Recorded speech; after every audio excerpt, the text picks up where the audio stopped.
3 minutes after 10. No, really, it is. And you are listening to James O'Brien on LBC. Long may that continue. It's a good one today. There's something a bit strange happening in the world. I don't know if you've noticed, and I think it's probably far too early to celebrate. But the engines or the sources, the institutions that generally dominate discourse in this country have never, odd though this may sound, they've never looked less powerful. The attempts to staple the United Kingdom to the United States and Israel when they launched this hideous war in Iran have failed miserably.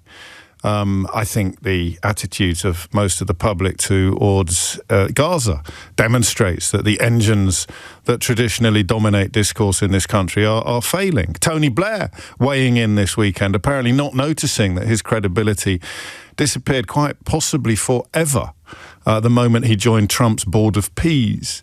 And the attempts now to somehow blame Keir Starmer for the economic impact of the war that he opposed. I don't want to say bravely opposed, but he certainly opposed it in the face of ludicrous criticism and opposition from people who either don't understand anything or pretend not to understand anything because that's what they are paid to do. And listen, I've given up trying to tell the difference. I mean, what do? You take a Badenoch or a Little John. Do they not understand anything when they talk about how we've got to do everything we can to support the war, or I've never been more ashamed to be British that Keir Starmer's not joining in? Or do they just pretend not to understand things because that's what they are paid to do in the case of professional commentators, or what they somehow think voters want in the face of ludicrous politicians? I do not know. But we turn our attention, I think, inevitably today to the relationship between fuel costs, all costs actually, and what is going on in the Middle East. I don't know that we're going to do a Donald Trump-based conversation today, at least not directly. I oscillate. Do you oscillate? I oscillate between thinking it's not only essential but also fascinating to try to analyse what is going on, and thinking that it's utterly pointless anyway. It's like trying to make sense of a blancmange, trying to predict which way it will wobble next, or whatever figure of speech or metaphor you prefer. So I oscillate. Today is Monday. I do not know what we will do tomorrow. I don't even know for sure what we're going to do today, to be honest with you, which is problematic given that we're 6 minutes into the show. But I don't think we're going to do a sort of direct Donald Trump question. If we do, it will be somewhere along the lines of what the hell happens if this goes on for ages.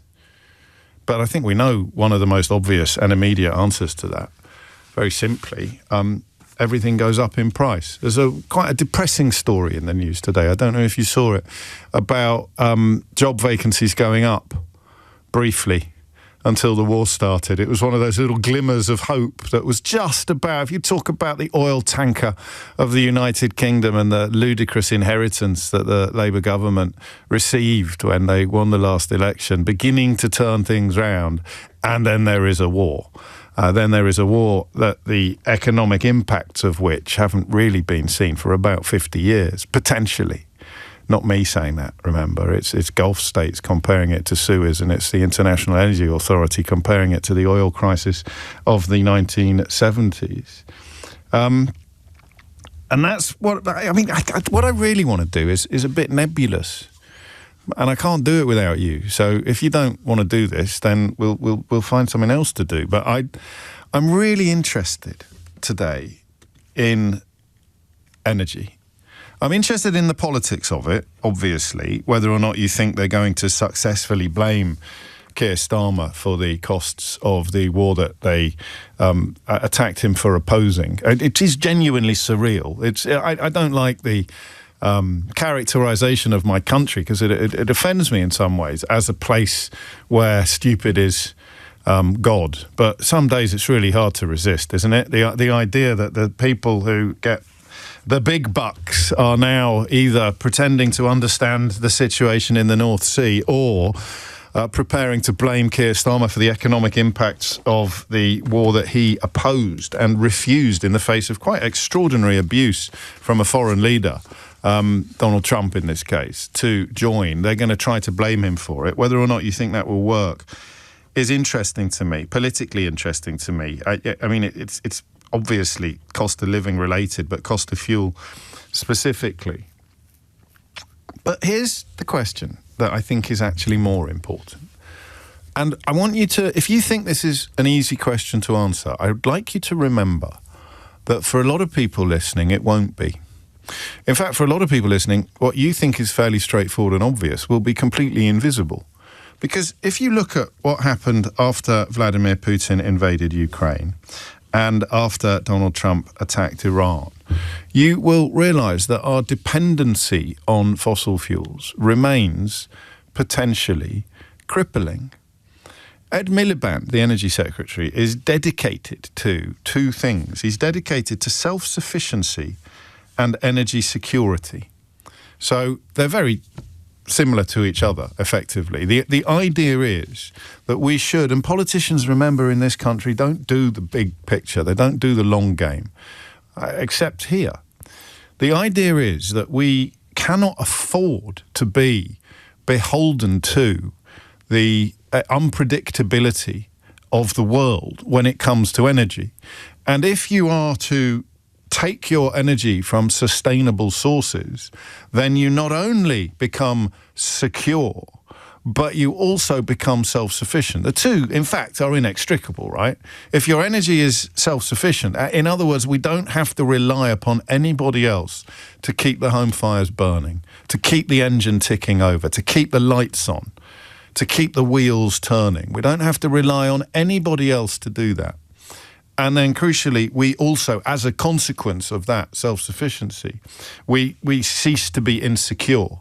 We no longer, because it's not just the economics of it. Do you see what I mean? It's also the politics of it, the social impact of it. We no longer watch our lives, our quality of life diminish and our cost of living increase because a deranged liar like Donald Trump has decided to launch a war in the Middle East, quite probably to distract attention from the amount of times he appears in the Epstein files. I don't do dead cats, you know I don't, but I think sometimes Occam's razor delivers conclusions that you might not like, but you're going to find quite hard to resist. And I'm not an expert on this. Well, I'm not an expert on anything, as you know, but I just find it really strange that there's even a debate to be had. I find it really strange that there is a big groundswell of argument. I look at the world. Listen, I am not a hippie. I'm not a vegetarian. So therefore, I'm obviously not a vegan. I'm not a big petrol head, as you know, but I don't particularly make my lifestyle decisions based upon environmental concerns. I try. The biggest thing I've ever done, probably, at the behest of my children when Greta Thunberg was in her pomp, was to stop taking a car to work every morning. And returning to public transport. To be honest with you, I probably prefer public transport. I can read on the train in a way that I can't on the underground train, in the way that I can't in a car. I've got that sort of weird motion sickness thing going on. I stick my headphones on, I go into the zone, I play spelling bee, do a couple of crosswords, whatever it may be on my phone. So it's not a massive sacrifice, is what I'm saying to you. And it's no slower either. Depending on the time of day that I come into work. So the biggest thing I did for environmental reasons was to eschew the, I'm going to say the chauffeur-driven car, even though, you know, really just a glorified Uber, but the chauffeur-driven car that used to bring me into work. So I just want to establish that. I am not, by any stretch of the imagination, an arch environmentalist. I don't say that with pride. I think that I should be, but I fly. I fly on my holidays. I've got friends, I've got family members who really don't now, who really make decisions based on eschewing, I'll probably not use that word again, I think that's enough for today, but on rejecting air travel because the economic impact, the environmental impact of air travel is so huge. So, you know, it's not quite pursed lips territory, but there are people who obviously disapprove of people who fly a lot. And as with vegetarianism, they're right. You know, they are just right. We should all fly less. Our reliance upon oil and petrol is ridiculous because it's a diminishing resource that is going up in cost and going down in availability. It is so logical to say, we've got to do this less. We've got to start weaning ourselves off this stuff. It's just so obviously logical. I think you can see what question we're heading towards, can't you? So it's inarguably logical to say we should use it less. We should wean ourselves off it. We should find alternatives. And I, like you, live in a world where I don't see the massive difference that my own little lifestyle choices are going to make to the bigger picture. But that's not the point, because you can't argue with the fact that we should be using it less. We should be recognising that it's a diminishing resource and therefore we need alternatives. And then you bring into the conversation the even more salient fact that when wars happen, when Vladimir Putin invades Ukraine or when Donald Trump attacks Iran, it hits us so hard because of our reliance on fossil fuels. And that's really what I want to talk about. Why? Why is this conversation so controversial?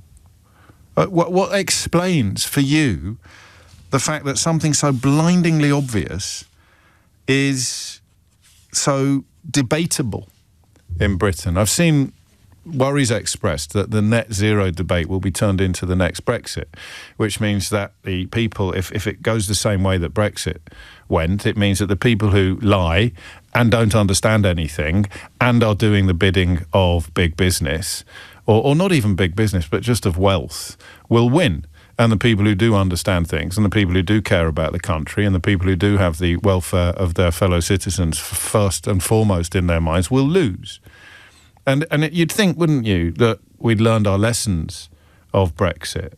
But we haven't. Nigel Farage is still leading in most opinion polls. I think all opinion polls. So we haven't learned any lessons of Brexit in one very big and obvious way. But why is it even, what's the word that I want? Controversial doesn't quite work.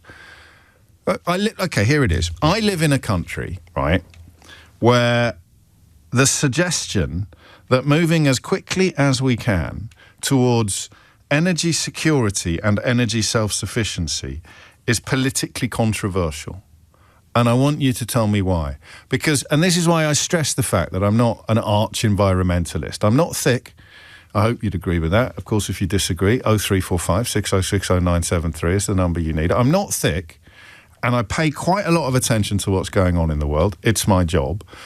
And I do understand some of the engines of influence that come into play here and you know, the kind of people that donate to certain politicians and their interest in keeping these taps on. But how can they be so powerful and successful that to suggest that this country, our home, should become self-sufficient in terms of energy and secure in terms of world events, that the idea that that is even an argument genuinely baffles me. And I want you today to tell me why it is even an argument, all right? 0345 606 0973 is the number that you need. Because, you know, the wind ain't going to stop. The sun will always shine.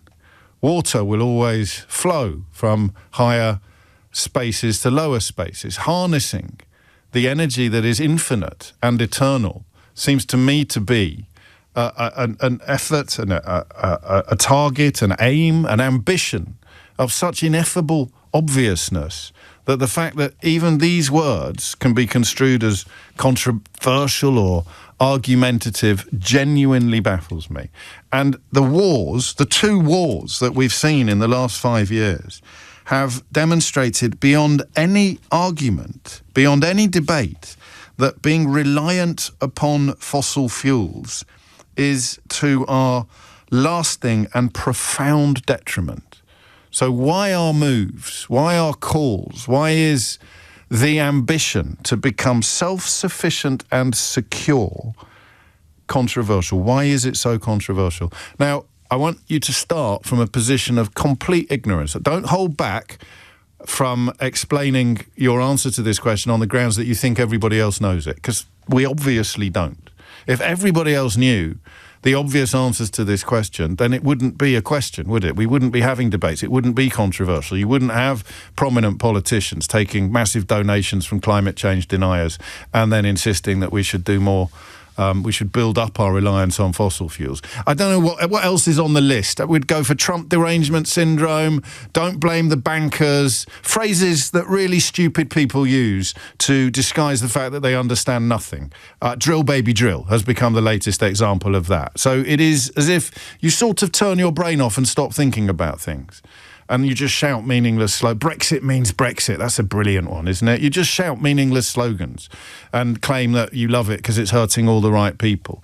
Maybe drill, baby, drill doesn't deserve to be on that list, but it's extraordinary how often the people that use that phrase will also use phrases like Brexit means Brexit or don't blame the bankers. So why? Why is it not the single biggest priority of any government? But we'll start with this, of our government, and a priority and ambition shared by the public. Sovereignty, that's a great point made by Craig, who's on the Isle of Skye. Do you remember when people claimed that they cared about sovereignty, and then you realise they didn't know what the word meant? It had just become a replacement for Brexit means Brexit, or they need us more than we need them. Sovereignty, energy sovereignty, to be entirely self-sufficient and not reliant on fossil fuels. Why is this not the most obvious thing you've ever heard of? Why is this even an argument? All right? Hit the numbers now, you will get through. 0345 60 60 973. I'll take anything you've got. Detail, vibes. Just want to get the longest list possible. Why is this even an argument when the lessons of the last 5 years should be that sovereignty, security and self-sufficiency barely have any downsides? The 3 S's, 4 S's if you count self-sufficiency as 2. Sovereignty, security, self-sufficiency. How can they be controversial ambitions or politically contentious policies? It's 20 minutes after 10. Hit the numbers now, you will get through. James O'Brien on LBC. 22 minutes after 10. And, I mean, you can stick nuclear on the list if you want. This is why I'm stressing the fact that I'm not some sort of, I tell you what, James O'Brien 1.0, old me. At this point in the conversation, I'd start using phrases like muesli-munching Muppets who make shoes by knitting their own armpit hair. I used to be that person. And I was never an idiot about the environment, but I was condescending and smug about people who were obviously right about things, about the unsustainability of the status quo, about the need for profound change. So you can stick nuclear on the list as well. How can it be even vaguely controversial to have political policies dedicated to what we have this morning christened the 4 S's? Security in terms of energy, self-sufficiency in terms of not needing to go to anybody else anywhere to meet our energy needs, and the lovely word that actually combines both of these things together. It knits all 3 under one umbrella: sovereignty, absolute sovereignty, energy sovereignty. Why is this even an argument? Peter is in Stockholm. That's 5 S's. Stockholm in Sweden. Flipping X. Security, self-sufficiency, sovereignty. Stockholm, Sweden. It's a shame you're not called Simon. What would you like to say, Peter? I was about to say. Although I think the Apostle Peter is called Simon or has a brother called Simon. Yes. Never mind. I think the way of looking at it, and we've touched upon this so many times in different topics, is that we are actually living in very different realities in terms of what type of narratives we experience. The same facts are explained in completely different ways. And if I may, I think the more important question is, how did we even arrive here? That's the same question. That's the same question. Well, I think like this. I think that I thought about this for a long time. Yes. The analogy I'd like to use, if you will indulge me, is the following. Imagine we're watching a football game, and us, the people, the public, we're watching. Some of us have really good seats, but most of us will have to rely on the Jumbotron to understand what's going on the pitch. Yes. And the Jumbotron shows us different images. I will see that there's been a goal scored or a foul committed, somebody deserves a yellow card, and somebody else will see that actually there's a substitution being made. The team is the other team has scored a goal, and we're debating completely different things. We're not actually even watching the same thing, and all the while we have a arbiter in the middle. Let's call him Donald J. Trump, and he will at some point show a yellow card, a red card. Maybe he will allow a goal, and when we debate and scrutinize the event that unfolded, he will just blow the whistle, and another event will happen, and we will be so inundated with new events while somebody's scrutinizing that we don't even have the capacity to understand what's going on. So all of us are completely confused as to what is going on, and I think we should. But this is what confused. I think your analysis of the background is correct, but at risk of sort of sounding like I'm about to break into song, when you think about the ineluctable logic of making our energy from eternal and limitless resources, as opposed to digging it out of the ground or sucking it out of under the sea and burning it.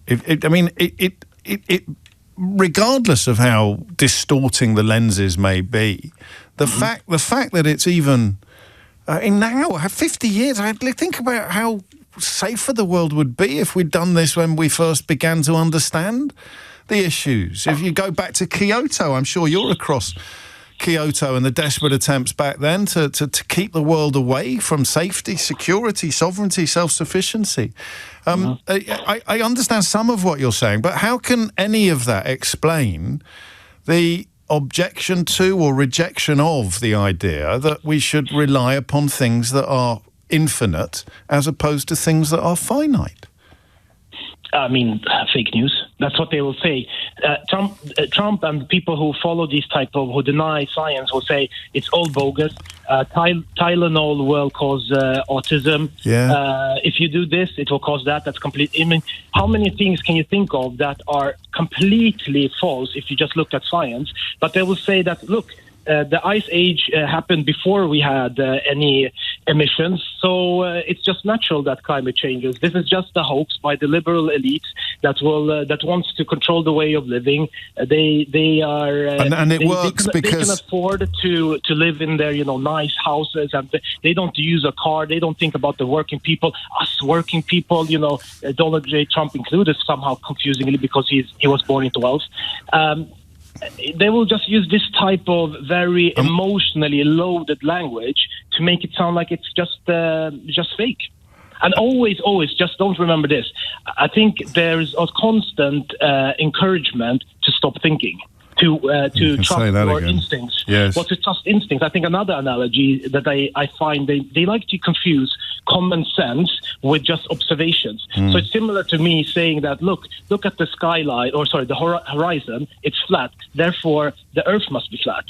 I mean, it's as if they don't want people to think a step below kind of the service level of anything, and they will always. Well, we're not yet seeing the engines of tobacco or fossil fuels encouraging us to believe that the Earth is flat. But I understand what you're saying about comparable thought processes. If there was money to be made from convincing the world that the Earth is flat, then we would probably 100%. Be reading Richard Littlejohn columns in the Daily Mail about how he's never been more ashamed to be British than when Keir Starmer insisted that the world is spherical. I get that, and I tell you what, you've opened up as well, which other people can rush through the door that you've kicked down, Peter. Why we fall for it, and I say we, not they. I want to keep this honest and I want to keep it fair, because we don't like being told what to do. So even when I was not boasting, really, because it's hardly something to be proud of, but even when I was talking about cancelling my car, I blamed it on Greta Thunberg. I don't know if you noticed. Even then, so my daughters, who I love, encouraged me to do something that I was proud of them for doing, and I was happy to acquiesce. I was happy to do it. But somewhere in my addled, middle-aged brain, I'm trying to blame it on a young woman.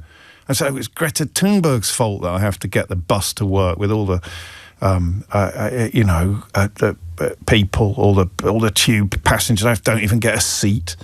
So we don't like being told what to do on some level. And, of course, politicians like Trump and Farage and a few others have turned that self-damaging, self-sabotaging impulse into political quicksilver.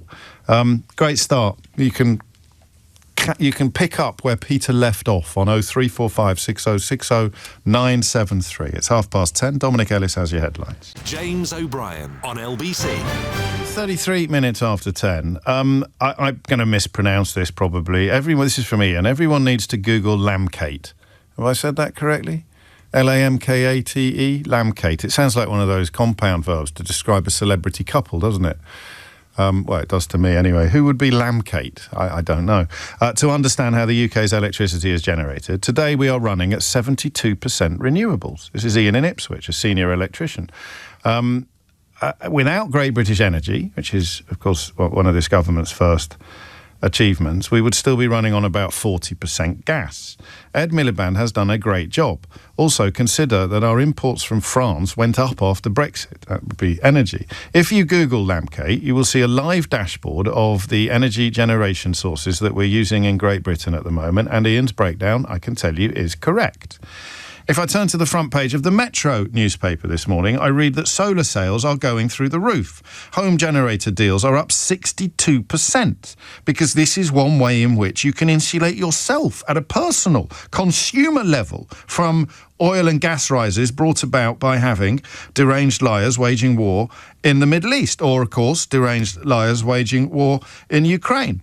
Sales are up 62% this month. Inquiries rising by a similar amount. That's according to E.ON. Octopus Energy, their rival, reported a 54% rise in sales. Good Energy said that interest had doubled. So this plays with my conviction stroke confusion about the issue that we're discussing. Why is this even an argument? Part of the problem is, as ever with problems, encapsulated by Kemi Badenoch, who seems to be using this imminent cost of living or unfolding cost of living crisis, particularly with regard to fuel, to try to blame Keir Starmer for the impacts of the war that she said he should be in.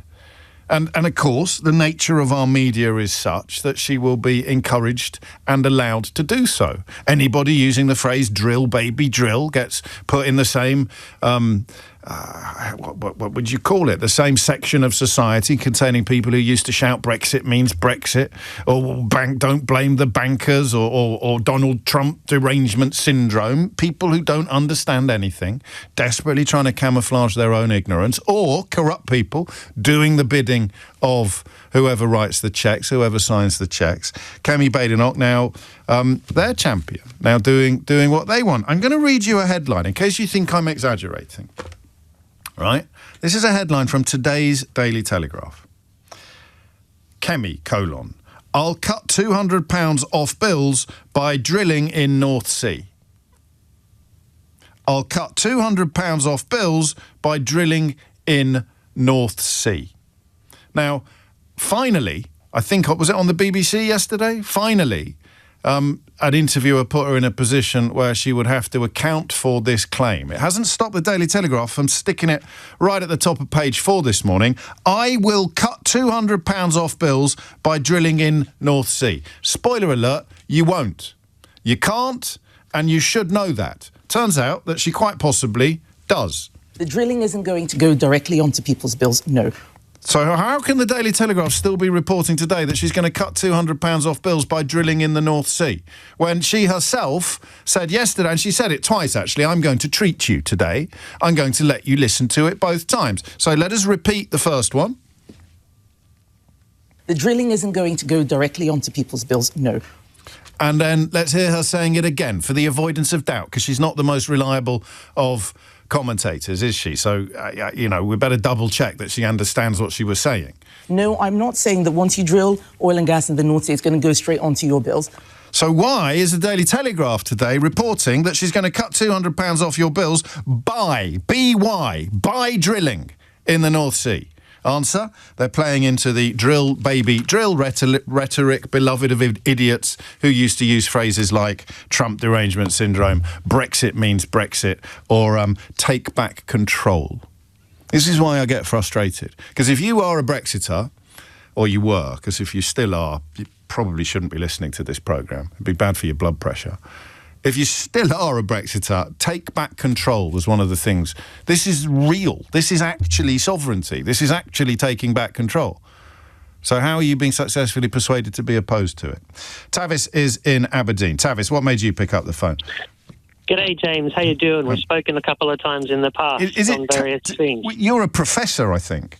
I am, yeah. I'm a professor in Aberdeen. I work on this topic on net zero and just transitions in communities and places across the UK. So this is my everyday, but I must warn you, the more I know or learn, the more confused I get about the whole thing. Well, no, that's quite... I mean, that's a sign of honesty and intelligence, isn't it? Because, of course, what we're dealing with is people who don't understand anything and pretend that they're not confused at all. So, in many ways, you can be the patron saint of comprehension, attempted comprehension. Oh, I like that title. Thank you. You're on. Can I have that? Yes. So there's a couple of kind of angles here. I can dive in and dive out as you please, James, of it. I think the first one is that living in Aberdeen and working here and working in this issue and these debates is that there's a lot of, if you think about the incumbent in any transition, any major societal transition, the incumbent, those who have been running the show, those who have the most power and delivering the power, literally, have an important role to play and can resist.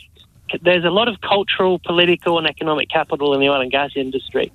And I think that's why you see the political economy of it playing out as it is, because it's a very sensitive issue in Aberdeen. You get a lot of support for the industry, but it also then gets into this wider debate about, the future of the country, and that attracts that polarised Brexiteer-type debates, right, about oil and gas. Yes. So the incumbent has there's still a lot of cultural and economic and political capital in the oil and gas industry, and it's flexing that. And any trend, I think we know more. If I can zoom out a bit more widely, though, they've lost the argument on the cost of living and the price and the cost of energy. That argument is lost, but that argument is now playing out in terms of two things: jobs and tax. Yeah. And that's where it's kind of shifted to. I see in the various debates about it, but the argument on security is being lost. And what you said, the 3 S's, the 4 S's, like another S actually. Sustainability is a really important S as well, because cost reductions in bills, cost of living things, our high street and our jobs in our communities and our places will be delivered by upscaling renewables across the economy. And we have the evidence for that. It's a no-win argument. Well, you took the words out of my mouth. Actually, you said a no-win argument. I was going to say it is blindingly obvious. It is blindingly obvious that we would be better off in every measurable way if we were not dependent upon things that are expensive, often shipped across the world from overseas and running out and depleting. Yeah. And incredibly vulnerable to things like wars being waged by deranged idiots. It's crazy, right? Yes, it is crazy, and yet here we are. But you can see, one of the questions is, how do we deal with the existing oil and gas resource, the limited and declining oil and gas resource? How do we use that? And a lot of the debate is about, do you max out what you have, or do you stop exploration as a current policy for the government? That's where a lot of the debate is happening, at that sharp edge. But it will not solve energy security problems. It will not solve affordability problems. And I'm actually increasingly sceptical about the jobs and the tax arguments as well. Yeah, I mean, the world has less oil than ever before, obviously. Therefore, we need to use less to account for that.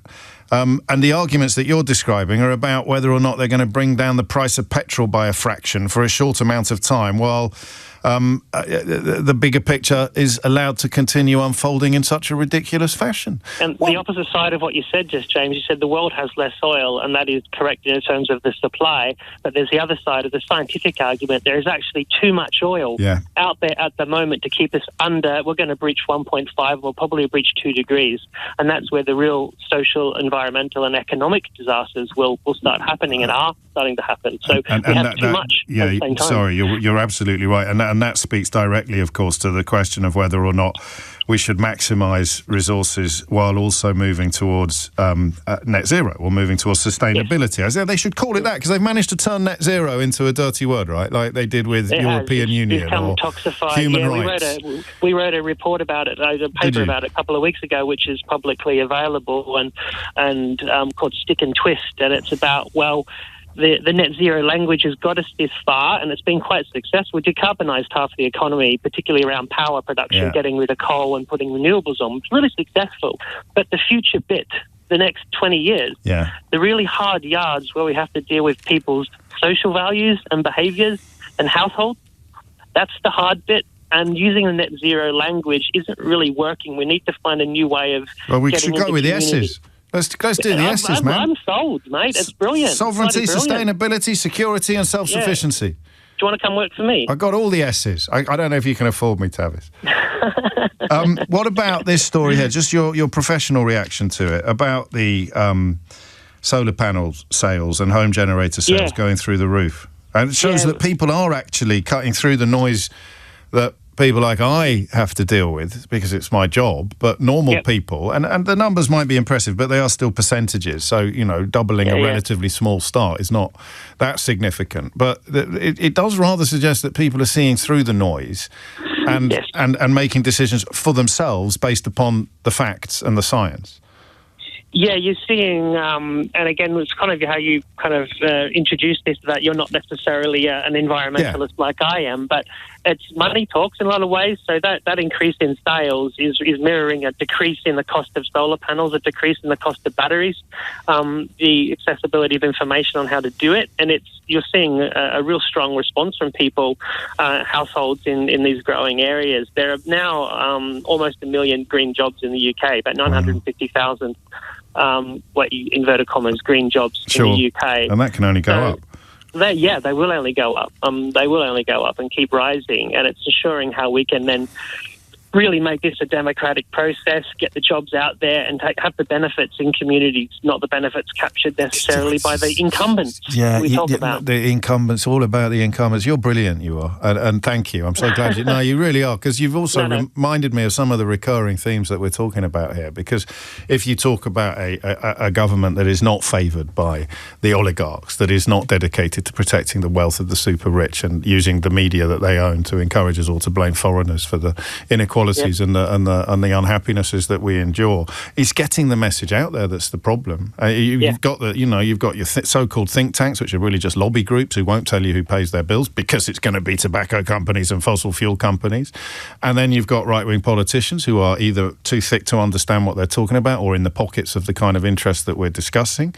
And then, of course, you've got the media being dominated by people who will just do the bidding of the wealth of the owners of the fossil fuel companies, but they probably don't even understand why. They just think that that's what their job is.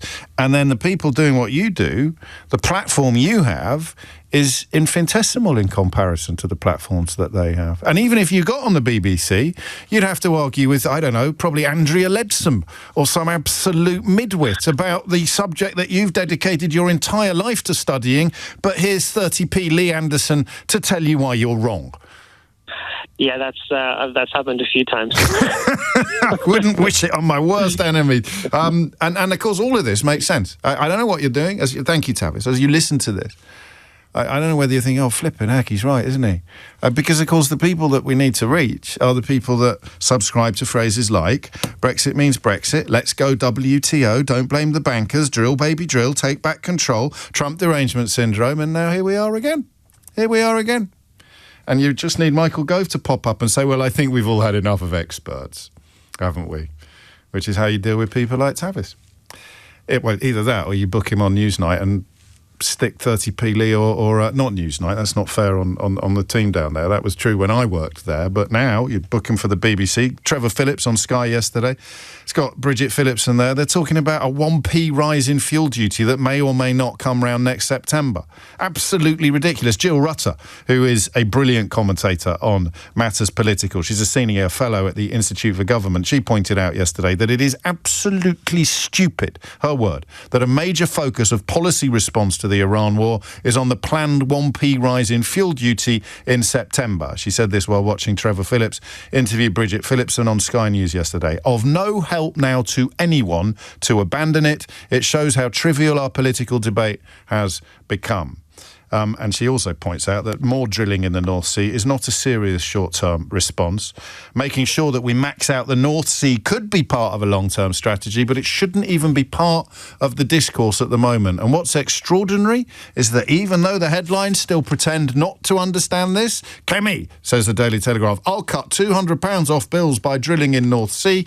Kemi Badenoch on television yesterday morning, and this is not something you can say very often, appears to actually understand something. The drilling isn't going to go directly onto people's bills, no. It's 10:47. James O'Brien on LBC.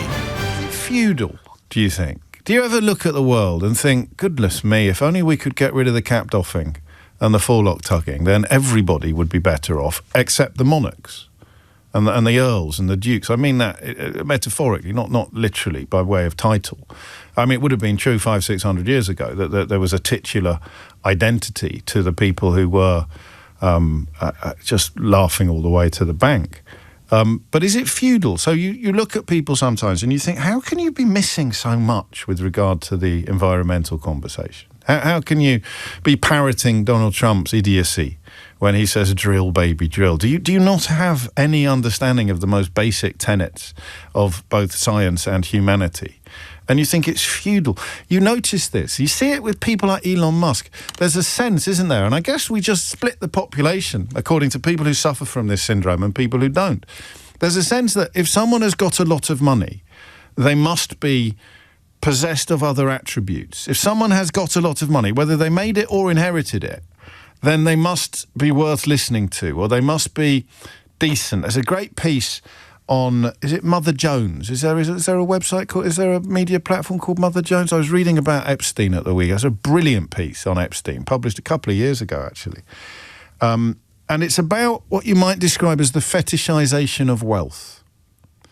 And the way in which we think that if someone's got a ton of money, then they must be possessed of other skills. It's not true. I mean, if ever there was a man who could prove that having a ton of money is not an indication of personal qualities or even intellectual gifts, it would be Elon Musk, right? But look at all the other ones as well. So if you do what I do for a living, and you're minded to start parroting the lines of the fossil fuel lobby, you're not getting a check off them. You're not actually, but you are fetishizing wealth. You're so enthralled to wealth. You're so humbled. You're so sort of emasculated by other people's great wealth that you think it's your job to side with them. And the population is full of these people.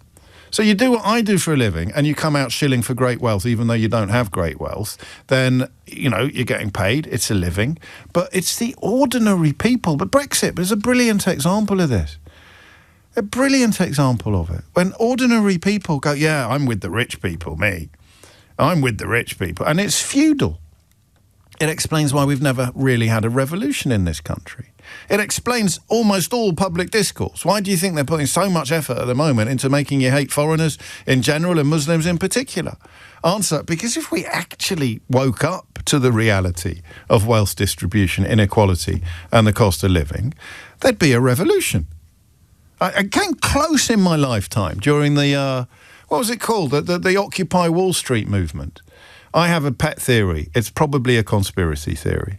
And I haven't actually checked the dates closely enough. But I think that the resurgence in racism in Western media, obviously it was driven in part by the September the 11th terror attacks.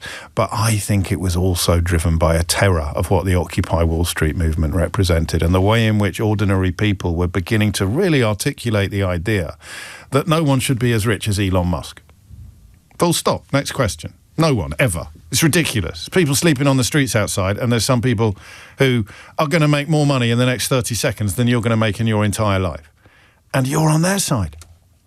That's the bit. That's my life, really. That's my politics. It's my job, just pointing it out. Never going to fix it. But as long as you keep pointing it out, then maybe we can keep the worst consequences of the fetishization of wealth and the servicing of wealth by the media, largely owned these days by wealth. We can keep the worst impacts at bay. It's mad, right? And now it's net zero. That's the next thing you're going to be persuaded is your enemy, even though it's the opposite of your enemy. Sustainability, self-sufficiency, security and sovereignty, all in the arena of fuel. Improves your life in every imaginable way. But here's some clown from Tufton Street, a Tory politician and Nigel Farage to tell you that net zero is actually your enemy. And here's some idiot parroting Donald Trump by bellowing drill baby drill every day. Leave means leave. Yeah, right, of course it does. Leaves means nothing. Drill baby drill. Just full stop, don't ask me any questions. It's mad, right?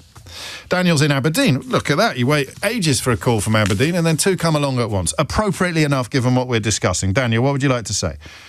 Hi, James. Nice to speak to you. I'm in the industry, so bit of a personal connection here. So first and foremost,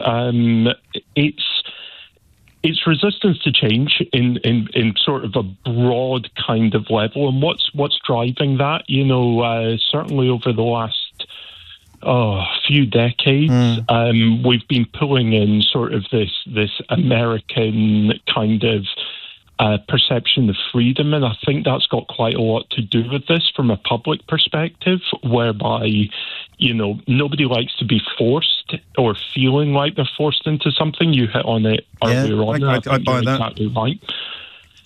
So also there's sort of long-term distrust as being... But it's very carefully cultivated as well, because if you force me into being better off, you force me into being safer, you force me into being secure, then I'm probably not going to resist in the same way that I am if you tell me that or someone tells me that you're forcing me to give up my car, or you're forcing me to buy a bicycle, or you're forcing me... Do you see what I mean? It can be the same proposition, but it is going to depend in large part on who is dominating the discourse. Absolutely. So the other thing to be mindful of, is how gas dependent we are in this country, and we're kind of unique in that respect. So power generation is generating electricity predominantly. I know that's an obvious statement, sure, but most of our houses are heated by gas. So unless we change sort of the housing infrastructure towards more electricity-based heating, i.e. things like heat pumps, etc., then that's how we transition away. But if you look back again sort of 10, 15, 20 years of the discourse around, say, air source heat pumps, you'll read lots and lots about, they don't heat your house properly, they don't work in the cold, they cost this amount of money, they're not actually cheaper to run, etc., alongside things like cavity wall insulation, whereby, people say, well, don't get that done because your house needs to breathe and you'll end up with mold. All of this has been circulating for many decades. Yes. The other thing, and a gentleman earlier when we were speaking, tax revenues, definitely get cited. There's a fear that, you stop drilling and tax revenues will go down. Industry employment, there's sort of plus or minus 200,000 people employed in the supply chain in the industry. Where do those jobs go? These are valid arguments, and they don't get anything like the airtime that the invalid arguments get. Absolutely, right. So one thing, just a couple of last things, because I'm conscious of time, on what we see in the industry. So we often deal in extremes in public discourse, right? But the term energy transition is what it's called in the industry, and that has been spoken about as long as I've worked in it, which is a long time now. The choice isn't renewables or oil and gas. The choice is transitioning to renewables from oil and gas.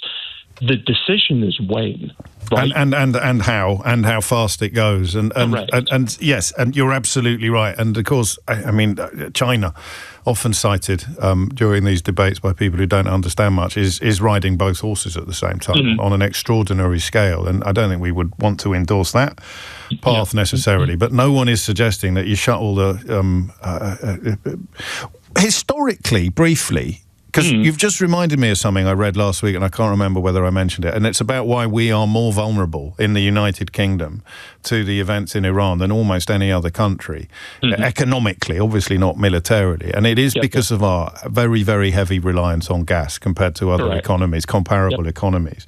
What is the historical explanation for that, just out of interest, if you know? I don't know, James. No, nor do I. I'd be lying if I told you. Look at that. You're never going to get a job in Nigel Farage's outfit if you're going to admit that you don't understand things.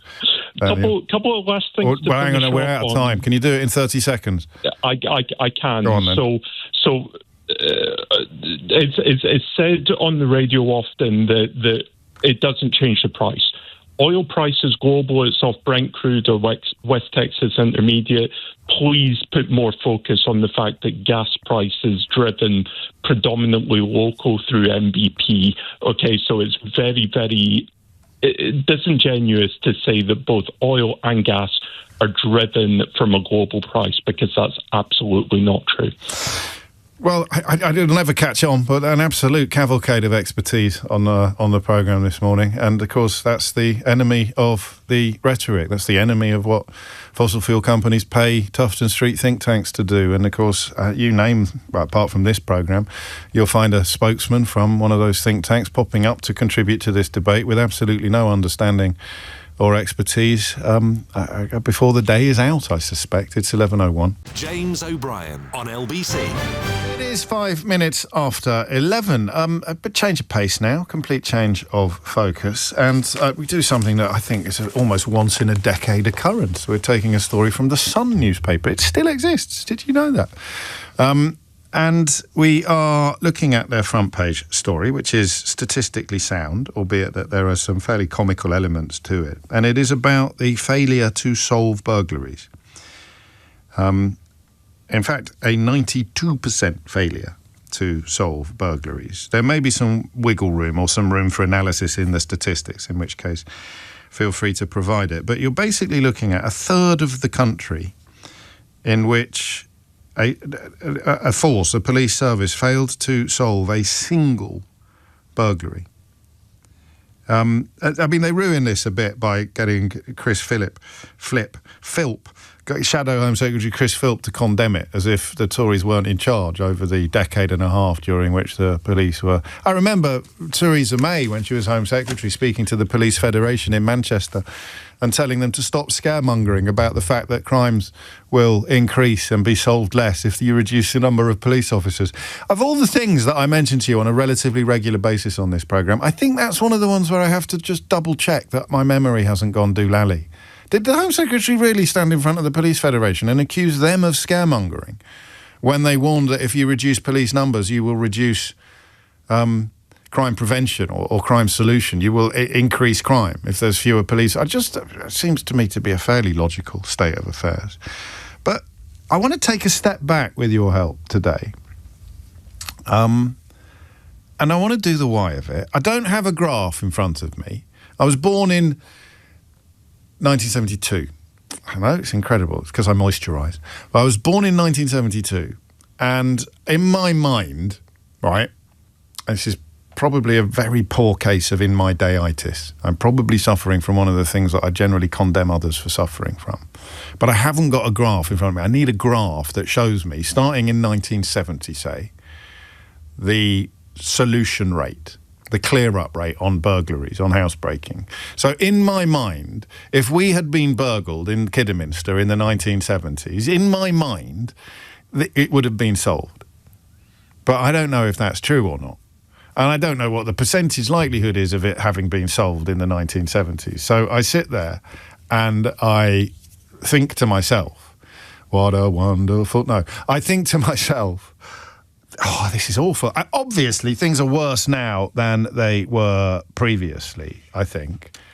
I know, because the measurements are there. And I think that we need to deploy Osborne's razor. Do you know what Osborne's razor is? I love Osborne's razor. Unfortunately, I've forgotten the name of the bloke who invented it. Someone texted it into the programme last week and pointed out that when we're trying to work out why things in this country are in a bit of a mess, very often the best thing you can do is use Osborne's razor, because the answer will be as a consequence of policies that were introduced by George Osborne. It's a variation on Occam's razor, which is a Philip of. Was it Lucy who came up with the idea? No, Lucy sent in a message saying it's a very clever idea, but it wasn't Lucy who came up with the idea. I love Occam's razor, as you know. That generally, it's a variation on the Sherlock Holmes line about the solution. Once you've eliminated the impossible, whatever you are left with, however improbable, must be the truth. But Occam's razor teaches us that the simplest answer to a problem is usually the correct one. The simplest answer to a question, that even in some senses the most obvious answer, is the correct one. And Osborne's razor is turning into a similarly useful tool. I don't know quite why that landed in the way that it did, the use of the word tool during a conversation about George Osborne, but we are where we are. Osborne's razor is a very useful tool with which you can usually work out why things in this country have got worse over the course of the last few years, right? And it will be because, in broad terms, because of austerity, and in specific terms, because of things that George Osborne did before waltzing off over the horizon with, at the last time of counting, 762 highly paid jobs. I don't know, is the short answer. I don't know why things are so bad now, but I am pretty sure that they are a lot worse than what they used to be. And the broad answers, the big answers, the policy-based answers probably do involve Osborne's razor, but I want the kind of street-level answers. I want the police-level answers. And I just want you to tell me why. Because this brings me perilously close to wondering what the police are for. And I say that very cautiously, because I recognise the importance of our police service, and I know that the job is hard and getting harder, and I know that you get gypped from the left and abuse from the right, and I know that it must have been hideous. Thank you to everyone who's reminded me that the phrase Theresa May used was crocodile tears when the police were literally warning her that reducing police numbers was going to have obvious and detrimental effects on police efficiency. I think the officer who just picked up Community Police Officer of the Year that particularly launched into her at that meeting, he warned about the dangers of reducing community policing, and his patch was the next door patch to the area in which the Manchester Arena bomber lived. And his argument, before that terror attack took place, his argument was that good community policing can nip problems in the bud. Someone will say, sometimes even a family member or a friend can say, I'm a bit worried about Chummo at number 33. He's gone a bit bonkers. So community policing involves a relationship with the community that, for some reason, in recent years has been denuded and denigrated by Westminster, by politicians. But it's absolutely fundamental to our social contract, isn't it? Just think about this, right? You get burgled.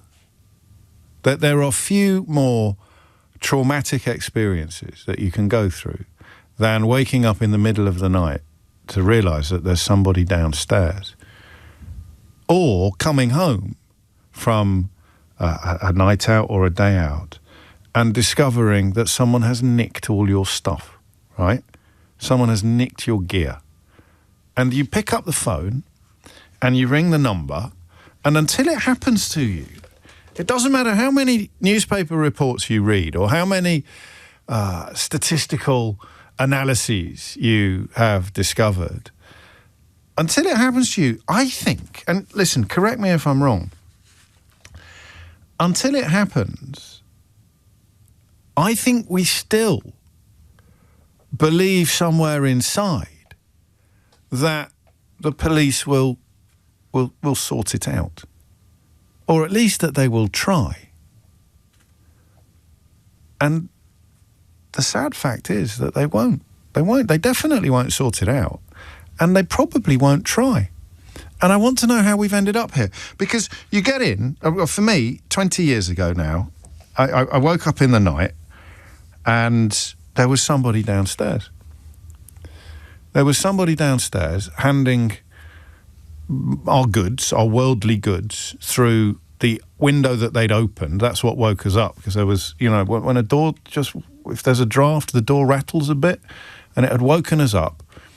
But they were already, they'd already got almost everything that they were going to nick. There was still a little pile of stuff on the sitting room floor next to the open window. So they're handing the stuff through the open window to the fella on the other side. And I mean, I can't really remember it, because you sometimes shut down memories like that, don't you? I remember moments of it. I remember one comical element, which my phone at the time, because we're going back 20 years, had the A-Team as its ringtone. Da, da, da, da, da, da, da. And I rang my phone from my wife's phone, or even from the landline. I think we had a landline 20 years ago. But they'd nicked it. So they'd have been driving down the road with all my goods in the back of the car, and the A-Team theme tune would have kicked into that. I like to think that for a minute they thought that B.A. Baracus was about to bang their heads together and rescue all my chattels. But I phoned the police. And I still thought then, and I still sort of think now, they're going to do something. I pay a lot of tax. I don't want to be that man, but that person. But you pay your taxes, right? Unless you live in Dubai. You pay your taxes and you expect something in return. And for me, and this is not a criticism of the police individually, of the people doing the job, because you're going to explain to me why things have ended up where they have ended up. But, if I break my leg, yeah, I expect the NHS to fix it. Partly because of the taxes that we pay. And whether you pay them yourself or not, if you're on your uppers at the moment, I've got you. I've got you covered. My dad paid taxes when I was a kid. So if I broke my leg when I was a kid, we were safe. We were covered. You got the NHS. If my house is on fire, I will dial 999 and the fire service, the fire brigade, will come and put it out. Or they will try. And those men and women will rush into a burning building while the rest of us are rushing out of it. I pay my taxes. I think of other examples of the things that you just see as part of the quid pro quo of taxation and society. I like those examples. I break my leg, the NHS kicks in. My house is on fire, the fire service kicks in. What's the third emergency service? It's the police, right? My house gets burgled, the police come, except that last bit's not true. So I break my leg, the NHS sorts me out. My house catches fire, the fire brigade sorts me out. My house gets burgled, nothing happens. I just want to know why. That's all. Why? How can we have ended up in a country? And politics is obviously a large part of it, but Osborne's razor is in danger of becoming an answer to every question that we ask about the state of the country. I want to know, in kind of almost in operational terms, how can you not be solving a single burglary? I don't want to sort of say, what do you do all day? Because I know you're very busy and you're doing lots of things, and I'm not one of those people that pretends to believe that you spend your life outside burger joint. I met some police officers recently. They were doing a cracking job over in Brentford. You never hear these stories, by the way. I lost my phone. Had I not got it back, I probably would have claimed it had been stolen, as in my own brain. I'd have thought, someone's nicked it. But it fell out of my pocket while I was cycling home. And a Deliveroo driver, did I tell you this at the time? A Deliveroo driver picked it up. I can see it on my Find My, on my wife's Find My, and it's in the McDonald's car park. And then it isn't. And then it's over the road from them. And I'm thinking, well, it's someone's... And that wasn't on my route home. So someone has picked up my phone and gone down to McDonald's. So we're driving down to McDonald's. I'm going to get there. I'm going to ring the phone. I don't have the A-Team theme tune anymore, unfortunately. But if I get there and I ping it and it starts pinging, I'll go up to someone and ask them, excuse me, I think you might have my phone. And as we're driving down there, the phone rings. My wife's phone rings, and it's my phone. It's me on the other end. And a Deliveroo driver, there's a police van parked on the other side of the road from the McDonald's, and they're doing community policing, visibly. Great job. And the Deliveroo driver has given them my phone and said, I just found this on the street back. You're never going to read about that. You're not going to read about that in a dispatch from Dubai by some latter-day lord or lady haw-haw. And the police phoned me up, reunited me with my phone. And I don't want this conversation to be about attacking the police. But I just want you to tell me why that hat trick is now impossible. I break my leg, the NHS. My house catches fire, the fire brigade. My house gets burgled, butt kiss. Nada. Nothing. Dipota. So, look, I might be out of touch. I might be suffering from in my dayitis. It might be that if it had happened in the 1970s in Kidderminster, the same result would have been experienced. They wouldn't have solved it then. But your house gets burnt. I'm not telling you how much tax I pay. More than that. No, more than that. High up. I'm turning into Bruce Forsyth. And if my house gets burgled, like it was 20 years ago, that's it. So some arguments will be sensible. It's because of the insurance and there's no point. No one is in danger. We have to dedicate our... But I want to hear them all, like we did in the last hour. I want them all. How have we ended up living in a country where if your house gets burgled, literally nothing will be done about it? I want to know, was it always like this? When did the rot set in?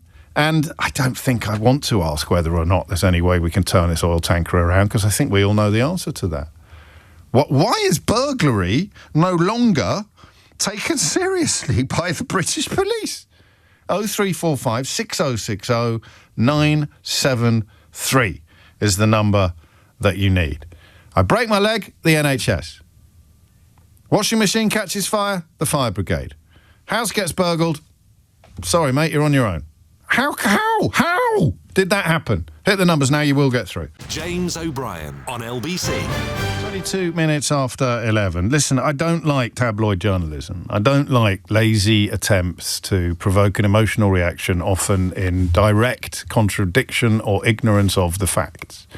But this is, I suspect, an exception. Police failed to solve a colossal 92% of burglaries in Britain last year. A Sun investigation reveals today 92% of cases left unsolved. Two questions, really, which is a bit of a miracle considering it took me 25 minutes to ask them.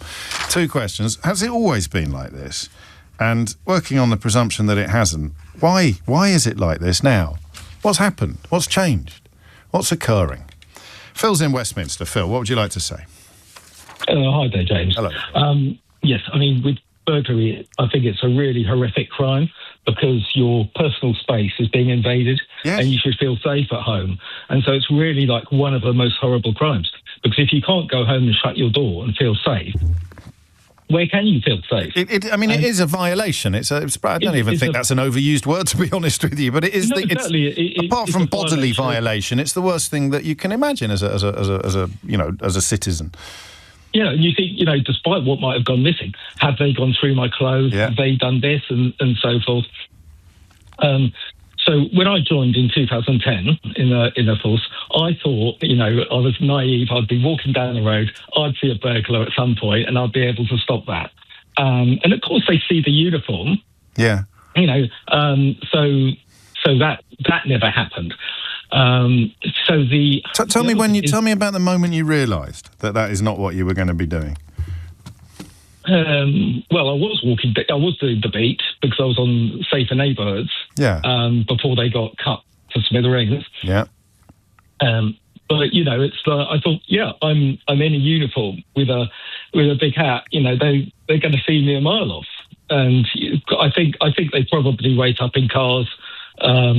Look around a bit, and when they get the opportunity, and of course they're doing it, most of them are when people have gone to work. They're during the day, they're sneaking in the back, and they're wearing gloves. I mean, we haven't got any kind of rocket science to solve burglaries. They're wearing gloves, so if there's CCTV, and we get a face picture, that gets circulated. And so sometimes suspects get recognised because of that. But, if they've got their gloves on, and they know exactly about forensics these days. So if there's no... So these are answers to the questions about what's changed. And it is that the burglaries are committed in a way that makes detection almost impossible. Yeah, so your best chance of catching a burglar is when there's what's called suspects on. So if a neighbour calls up and says, I've just seen someone climb into my neighbour's top window, then that's classed as suspects on. We'll put that as an I-call emergency, send them round quick. But that's so rare that you get that, and it's after the event. So you said about fire engines and ambulances, and so when the fire engine gets there, the fire's still there. When police get there, the burglar's not there. And you have to prioritise safety of humans, and if there is no one on the scene, then there is no one at risk. And although it offends our sensibilities and it feels like a breach of the social contract, if I was given the choice between you hot-footing it round to my own house shortly after I've discovered a burglary, or you hot-footing it around to the scene of a crime that is still unfolding or someone is at risk of being hurt, then I would obviously want you to go to the second crime, not the first crime. And yet here we are. I'm sure it didn't used to be like this. But, you did have scenes of crime officers that they go round. And so where there's forensic possibilities, they are the main person who needs to attend. Because after it's happened, the person comes home 5 hours after they've been burgled, call the police. Yes, we can take the report and again, in terms of resources, the other thing that surprised me was that they didn't put more effort into finding my stuff, but so you might want to attend local car boot sales or something like that. And I said, well, shouldn't you be doing that? And then, really, should you? I mean, it is a weird one, isn't it? Because the golf... Please go to car boot sales. I know, and then you'd end up in the Daily Mail getting into trouble for being at a car boot sale, wouldn't you? Especially if you stop for a sandwich. Lazy coppers browsing car boot sales. And eating sandwiches. He's that bloke over there's just bought a sausage. This is outrageous. Thank you. Okay. That's part of an answer to question 2. I'm still interested in question 1. So, Kidderminster, the 1970s, if our house had been turned over on Hercott Road, I drove past it the other day, if that house had been turned over, would the police have done anything different from what they do now? Have we just seen a slow decline in these kind of numbers, partly as a consequence of, I don't know, as a consequence of what? Emily's in Oxford. Emily, what would you like to say? Yeah, hi, good morning, first-time caller, very nervous. It's only me. Only you, and very animated about policing. But I must admit, I don't want to come across as, in my day, I left the police 3 years ago. Okay. But obviously, you've asked a question I think I can actually answer. Go on. And you're asking, what was it like? Has it always been that we've never caught burglars? I used to catch over my time, I used to catch burglars in the act all the time. Right. So I joined in the 90s, and particularly overnight, we had enough staff. We'd have staff to do with the response, and we'd have staff to go out, be in the hot spots of where burglaries are happening, stop check people that were in the area, and if we get a call that there'd been a burglary, we'd swamp the area, and we would catch them in the act or a damn street, hiding under a bush. I've caught people climbing in a window. I've caught people climbing out a window. I've caught people hiding behind the doors. I've climbed in through the window and found them hiding behind a door. And for me, the decline is all about austerity from about, 2010. Right. The cutbacks in policing, Well, hang on a cotton-picking minute, Emily, because Shadow Home Secretary Chris Philps said that this is totally unacceptable, and demanded that Labour get a grip. I spent years being frustrated about the cutbacks, which, people have said it, and I was annoyed with the police bosses because they just say yes to the government, whereas all the officers and staff, on the ground, can see the cutbacks. I used to have people crying because they couldn't do their job properly. Well, actual officers? Yeah, and police staff, because this is everyone, obviously, I think you're... This isn't what I joined for. This isn't what I do. That's what I come to work for. Crying, because the public are like, you don't turn up, and they're like, we want to, but we can't. And it adds to, it saps morale, and it attacks job satisfaction. It makes you more likely to retire earlier or to look for something else to do. People break, they leave, and now with the pay and everything. So, I would say that there's a lot of staff out there who are totally committed to their job. I know there are. And we they struggle to deliver, there's no other way around. Do they get recorded differently? Do they get because there's going to be a little bit of statistical mischief at play here. What you haven't really addressed is the question of whether or not, if you knew that the culprits, the miscreants, the perpetrators were no longer on the scene, then you would not be bowling around there at 100 miles an hour, would you? Well, I have to say I don't know, because I was on the burglary team several years.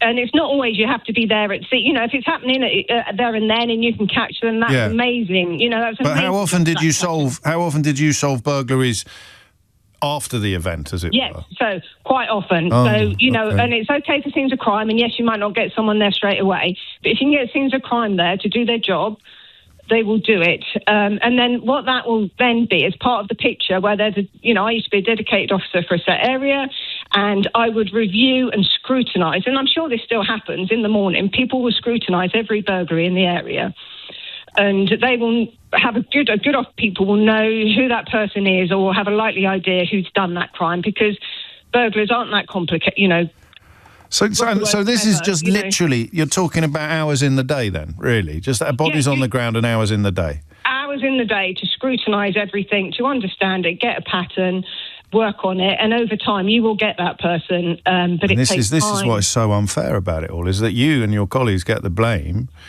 when you know that it's the politics that has created this situation. I'm thinking back, it was in May of 2025, so it's nearly the 10th...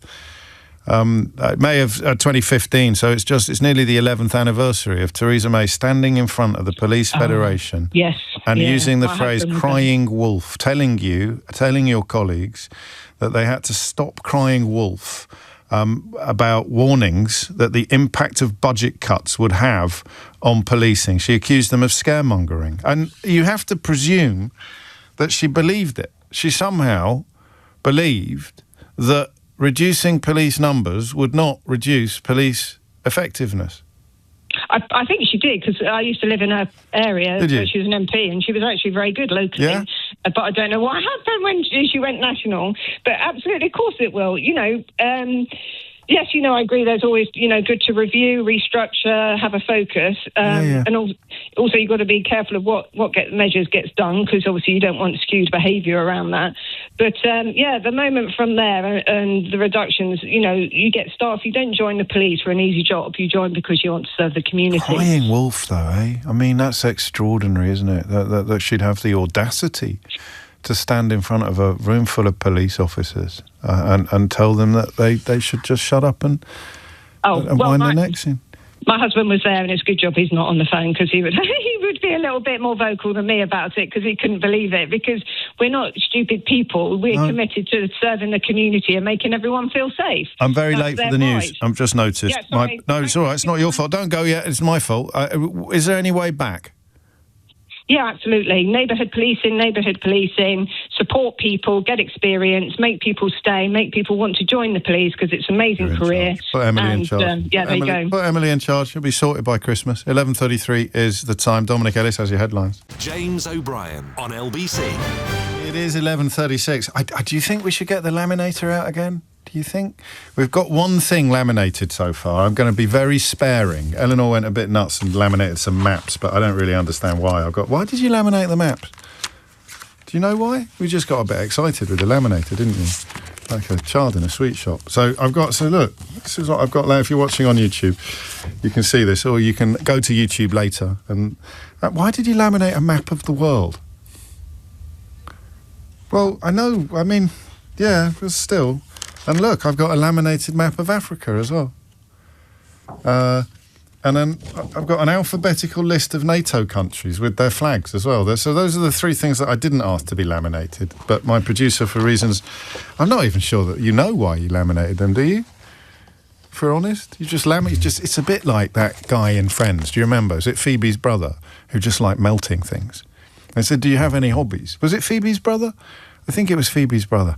And he just liked melting things. So he'd get a lighter and he'd just melt like a plastic fork or something. Eleanor's a bit like that with the laminating machine that she discovered, because I wanted this laminated, the Chilcot checklist, the 10 things that prime ministers, governments must do in order to avoid being the next Tony Blair and Iraq. And that is something I have referred to on a few occasions since it was laminated.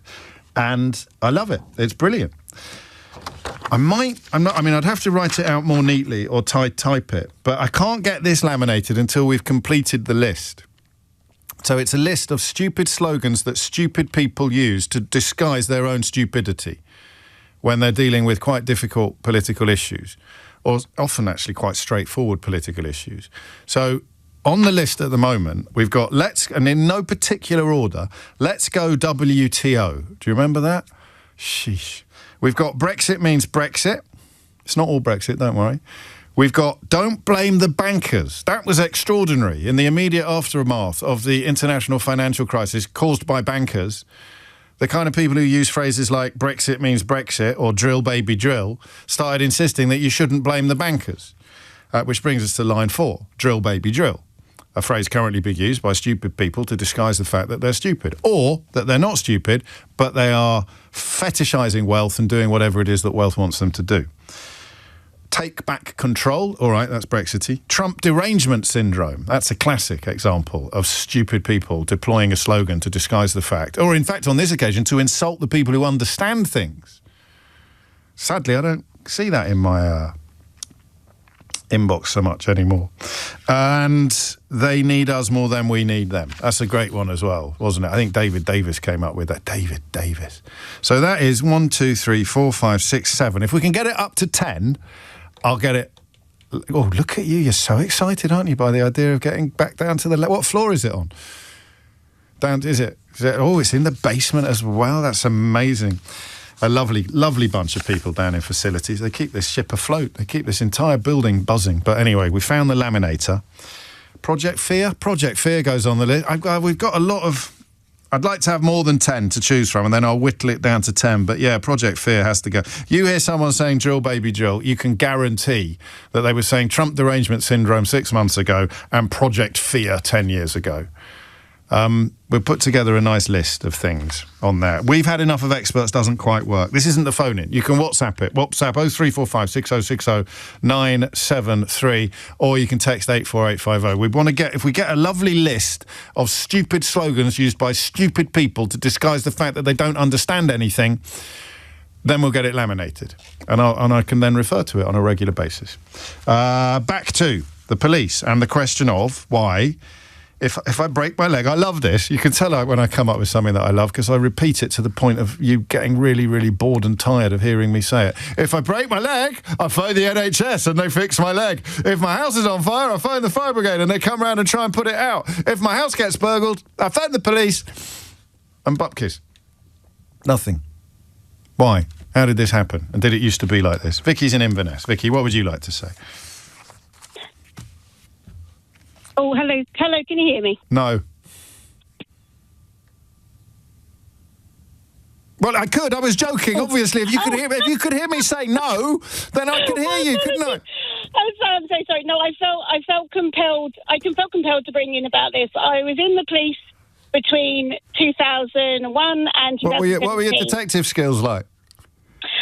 Well, I mean, I was in for 16 years, and I was actually more frontline. So hang on, if you'd arrived at a house and you thought there was a burglary going on, and you shouted up the stairs, "Is there anybody in here?" and I shouted down the stairs, "No," you'd have gone back to the station, would you?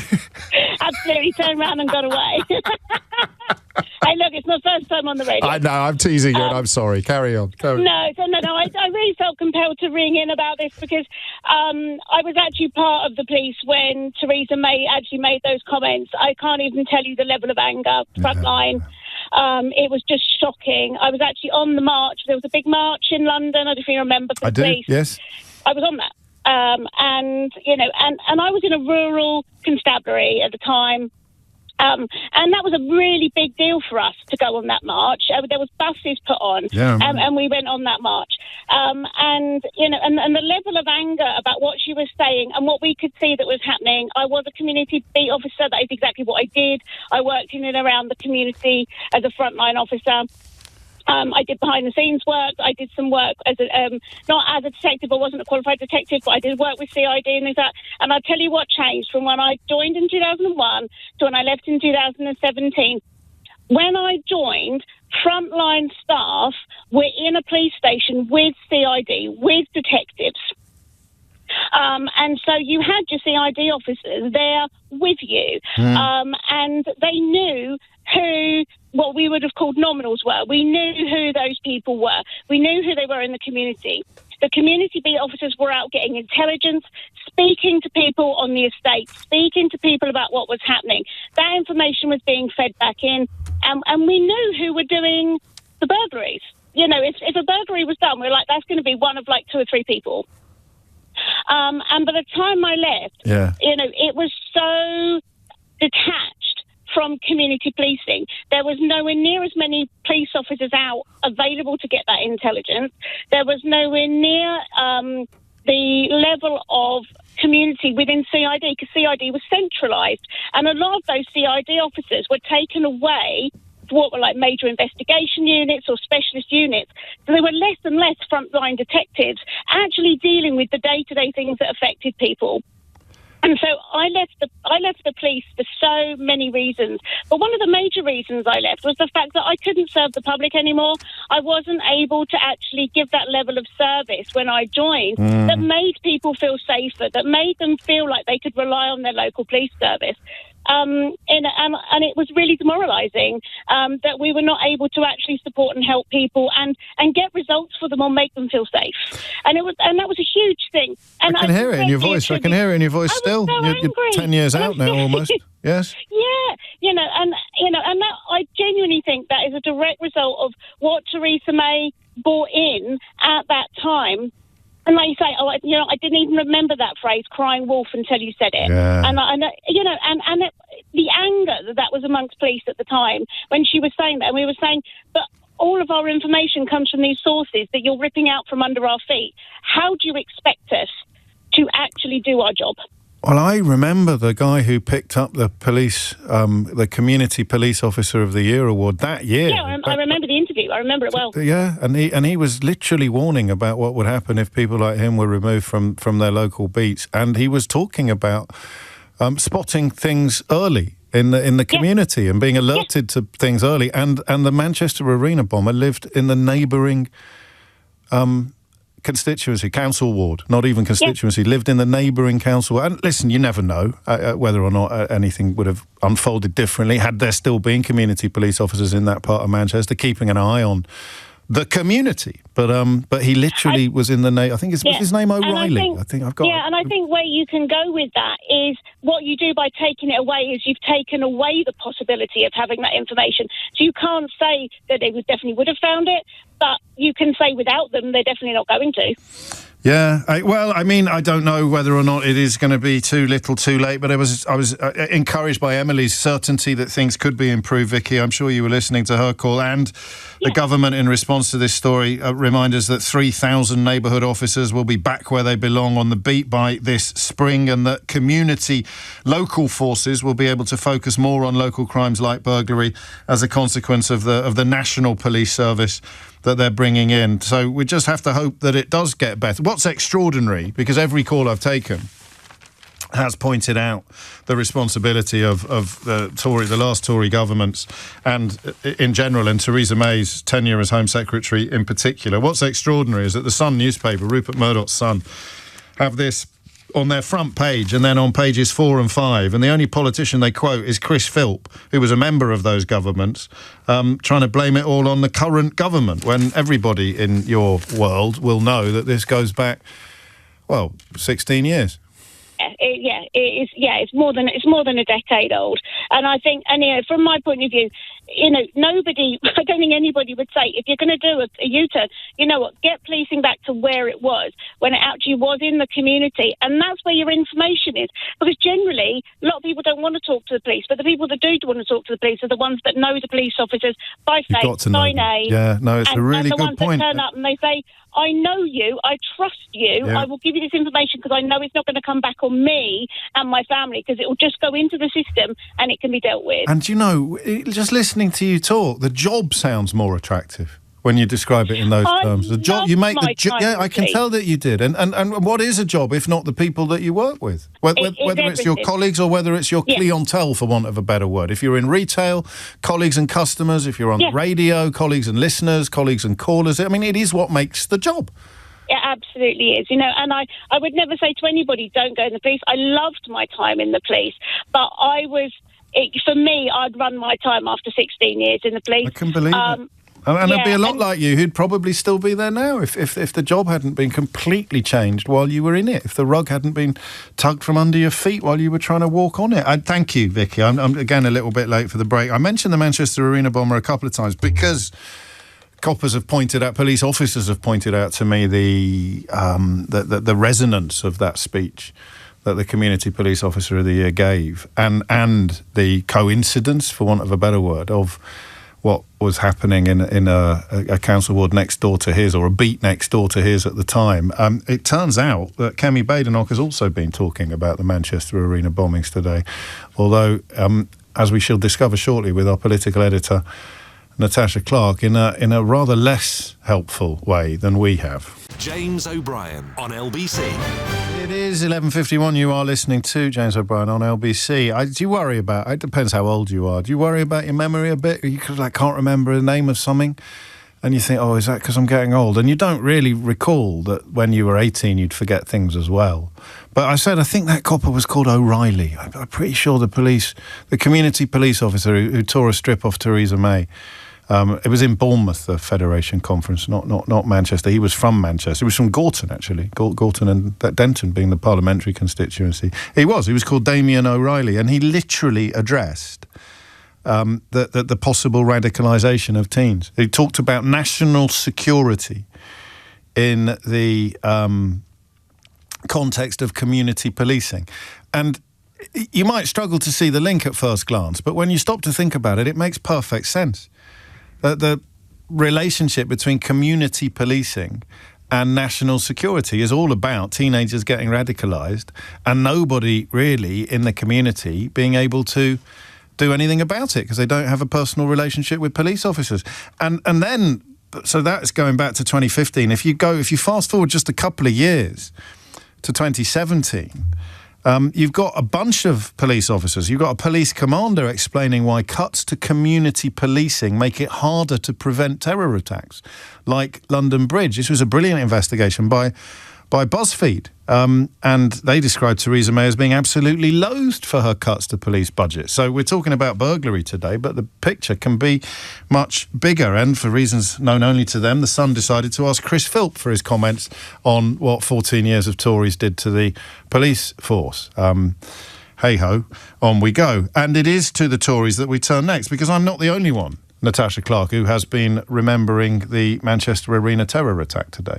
Yes, you're right, James. So Labour has today hit out at Kemi Badenoch for what they call drawing false parallels between the Manchester Arena attacks and the mass Muslim prayer event that we saw in Trafalgar Square a few weeks ago, in which we've dedicated probably hours of coverage to the debates that have opened up as a result of some quite controversial comments from Nick Timothy, the Shadow Justice Secretary. And this morning, the Housing Secretary, Steve Reed, has now called on Kemi Badenoch to apologise. She suggested that this is all a freedom of speech issue about those comments from her Shadow Justice Secretary.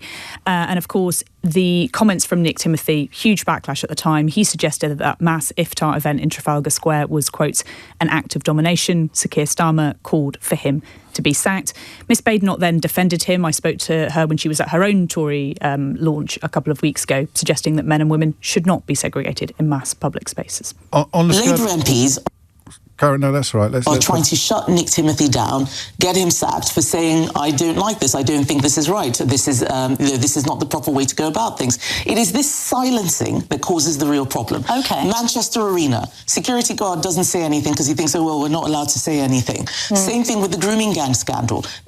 People see what happens to MPs like Nick Timothy and think, oh, well, we're probably not allowed to raise concerns. We need to be able to raise concerns. We believe in freedom of religion in this country. Okay. But that doesn't mean that every cultural practice associated with a religion should be accepted. We want to see Trafalgar Square used for all sorts of festivities, but they need to be inclusive. They need to be things, I've seen Diwali festivals that everybody can go in, everybody's dancing, celebrating, there's no pushing the women out.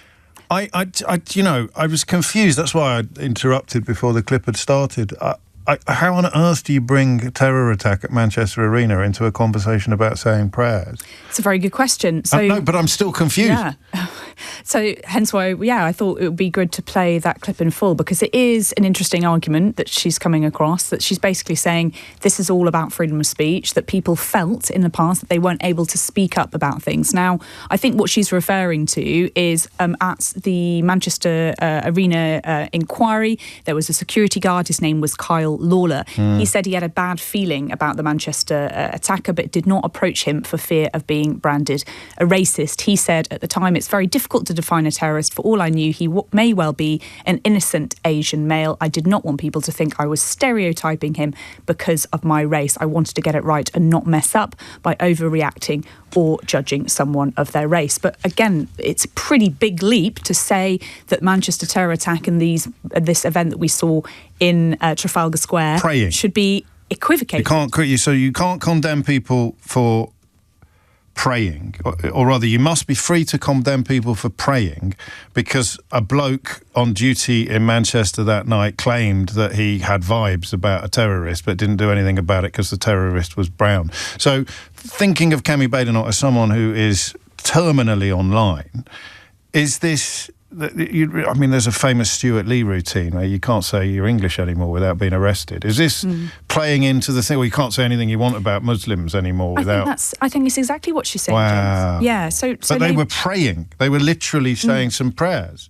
So she's saying we should have a big mass conversation about mass prayer events and what they look like and whether they should be allowed in public or not. But you are right, James. She's only talking specifically in this instance about Muslim prayer acts. And obviously that's got a huge backlash, not just for Nick Timothy, but for these specific comments. What did she say about the IDF banning the Cardinal of Jerusalem from celebrating Palm Sunday in one of the holiest Christian sites? Not put that one to her, shall we? But surely Nick Timothy must be absolutely up in arms about this. Even Benjamin Netanyahu had to backtrack when he saw the scale of the international revulsion. The first time one of the most holy Christian sites on the planet, on Palm Sunday, preventing the Cardinal of Jerusalem, who has the most wonderful name, which I can't currently remember, but it's something like Pizza Burger. He was prevented from attending. So they're both going to be, honest Bob Jenrick will be livid, although he probably still calls it Psalm Sunday instead of Palm Sunday. The bigoted idiot Nick Timothy will be absolutely furious about Catholics being prevented from celebrating one of their holiest days on one of the holiest sites in our church. And Nigel Farage, of course, will be fuming, and Kemi Badenoch must be very cross about this as well. Yeah, as far as I know, James, she's not made any comment on that so far. She says that we need to basically have a religious commission to look into integration in public life and whether these such events can't be much more integrated than praying in the middle of Trafalgar Square. Yeah, well, you'd think so. But the Labour Party have sniffed blood over this, understandably. They've hit out at her comments this morning. Steve Reed, the Housing Secretary, has told LBC today that for Kemi Badenoch to compare the two is a new low, that she has no shame. He says the majority of Brits, including most Conservatives, will be disgusted by her comments and that Kemi Badenoch should apologise. We also spoke to the Conservative Party to see if they wanted to say anything in response to this criticism, and an aide told us in response that Labour are trying to distract from Kemi Badenoch's brilliant new policy to save people £200 on their energy bills. Steve Reed should stop getting upset about everything and sort out his miserable failure on housing. Well, I can tell you who it appeals to. It appeals to people like Rebecca, who's been in touch to say, shut up, James, this is not a Muslim country. And we can have a look at some of Rebecca's previous messages to LBC. Here's another one. This man is talking rubbish. This is England, a Christian country. We are not a Muslim country. We have no space for Muslims. We don't want your religion. Go pray in a Muslim country, which was no doubt in response to the original story. Here's another one. Trump is correct. You are living your life through rose-tinted glasses. James O'Brien, this country has fallen apart. Sorry, James, but I have loads of love for Susan Hall. So that's who Kemi Badenoch is appealing to with this kind of hateful rhetoric. People like Rebecca, a big Susan Hall fan. It's coming up to 12 noon, and I'm not joking. I can't wait to hear what politicians from the right of British politics, particularly the ones who deploy the meaningless phrase Judeo-Christian values as a euphemism to cover up their hatred of Muslims. I can't wait to hear what they have to say about the Cardinal of Jerusalem being prevented from celebrating in a small mass Palm Sunday for what I reckon must be the first time in centuries. Cardinal Pier Battista Pizzaballa. James O'Brien on LBC. 4 minutes after 12 is the time. I've got a rather splendid missing word round for you today, but I'm spoilt for choice. on which headline I'm going to use, because there's a few reports of the same story, and I'll try and find it for you in a moment. But we turn our attention next to something rather different. I hope that you don't find it boring when I talk about the changes I've gone through as a human being in the years that we've spent together, or in the years that I've been doing this job. I find transformation eternally fascinating. Almost everything we talk about speaks to transformation in some way, shape or form. All of the most interesting elements of humanity, I think, speak to transformation. So we were just talking about, if you didn't notice, the transformation of the police force in this country into something that most of us would agree is not as good as it used to be, as a consequence, it would seem, of Conservative Party policies. And we talked about the transformation of the world for most of last week in terms of what happens when you put a deranged liar in charge of the United States of America. Answer absolutely anything. But transformation, things that change. And it would be odd of me to be fascinated by transformation if... the first hour of the programme was about transformation as well. It's about the transition from reliance on fossil fuels to... I turned into Sean Connery again then. Fossil fuels. To a world in which, or a country at least in which, we have all the S's. Sustainability, sovereignty, self-sufficiency, security, all of the things that are available to us if we can wean ourselves off our fossil fuel dependencies. And that's a conversation about transformation. So my own transformation, or my own changes, I talk about them because I hope you're as interested in them as I am in yours. And this is a good example of one, this story. So, I usually use the therapy that I started having a few years ago as the point where some of my transformations took place. But I hope I've had the ability to change my mind long before I found myself in therapy. The number of times that you have persuaded me I was wrong about something just by the quality of your contribution to the programme. You think of this programme as the anti-Gove, if you like. This is the place where experts are always welcome. And sometimes expertise is experience. Sometimes the thing that makes you an expert on something is the fact that you've been there, you've done it, you've got the novelty lunchbox. And I mean, off the top of my head, the things that you changed my mind about would involve relatively trivial things like pet ownership, right through to quite serious and important things like the environment.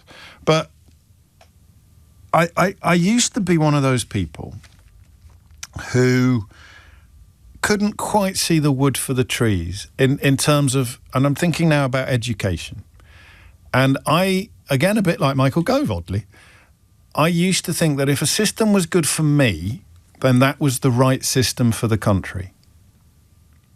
I think most of us are probably like that. Ties in a little bit with the conversation that we had in the first hour about how much we hate being told what to do or doing anything differently. We carry a weird legacy from our own past. I don't know whether you've noticed this much. I think about it a little bit, but not as much as I should. There's a sense that if we tell someone, if someone tells us, if I tell you that we shouldn't do things like that, but we used to, you can take away from that a personal affront.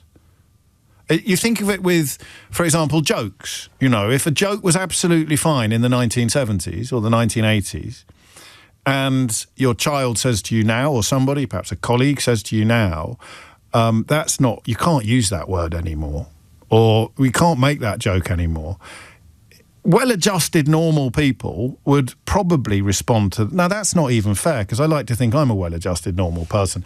It's as if you're being judged retrospectively and found wanting. So if you made a joke in the 1980s, for example, that you wouldn't make now, that's progress. That's a good thing.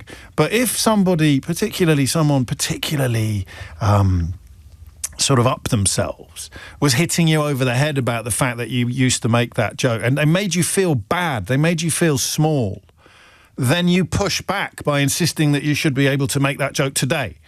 You see it, sadly, among some comedians who think that it's edgy or controversial to attack certain groups in society, when it's nothing of the sort. It's just Bernard Manning reheated. But I understand where it comes from a punter's point of view. if you tell someone, particularly if it's a young person telling an old person that the way they used to do things is wrong, then the old person will bridle and will push against it. And I think what I'm describing is part of the same process. We used to do it like that, and it didn't do me any harm, so how dare you suggest that we should change it? I wonder if you've got the first idea what subject I'm about to introduce. There's a teacher, he used to run Harrow School, and he's in the news today. And he is talking about how stress, exam stress, is a good thing for teenagers. And I would once have agreed with him. And just so you know where we're going for the phone-in, I still might. But I would once have agreed with him. I would once have talked to you on the radio about how I was one of those people who didn't work all year and faffed about, to use one of my late father's favourite phrases, and somehow discovered an ability to knuckle down for almost the bare minimum needed to do well, not brilliantly, not as well as I could and should have done, but to do well in my exams. And it was obviously stress and adrenaline that focused my mind on those exams. So I was rather partial to Pro Plus. I don't know if you're familiar with Pro Plus. They're like caffeine tablets that I would take to stay up all night revising, and I'd go in and do the exam, and then I'd sort of almost pass out immediately afterwards and sleep until the next round began. And I thrived on the stress. And I carried that into my adult life. When I was a newspaper journalist, I would let things mount up. Friday lunchtime, I'd have to write about 4,000 words before I could go home on a Friday. I'd have to write about a 1,500-word interview, a couple of news stories, something for the Sunday paper, something often for the Monday paper because I didn't want to come in on the Sunday. And I could have done a lot of it on the Tuesday or the Wednesday, especially the big... But I'm just one of those people who almost needed fear to get things done, right? And because it worked for me, and I'm doing finger quotes there, it worked for me, and I'm doing more finger quotes, that didn't do me any harm.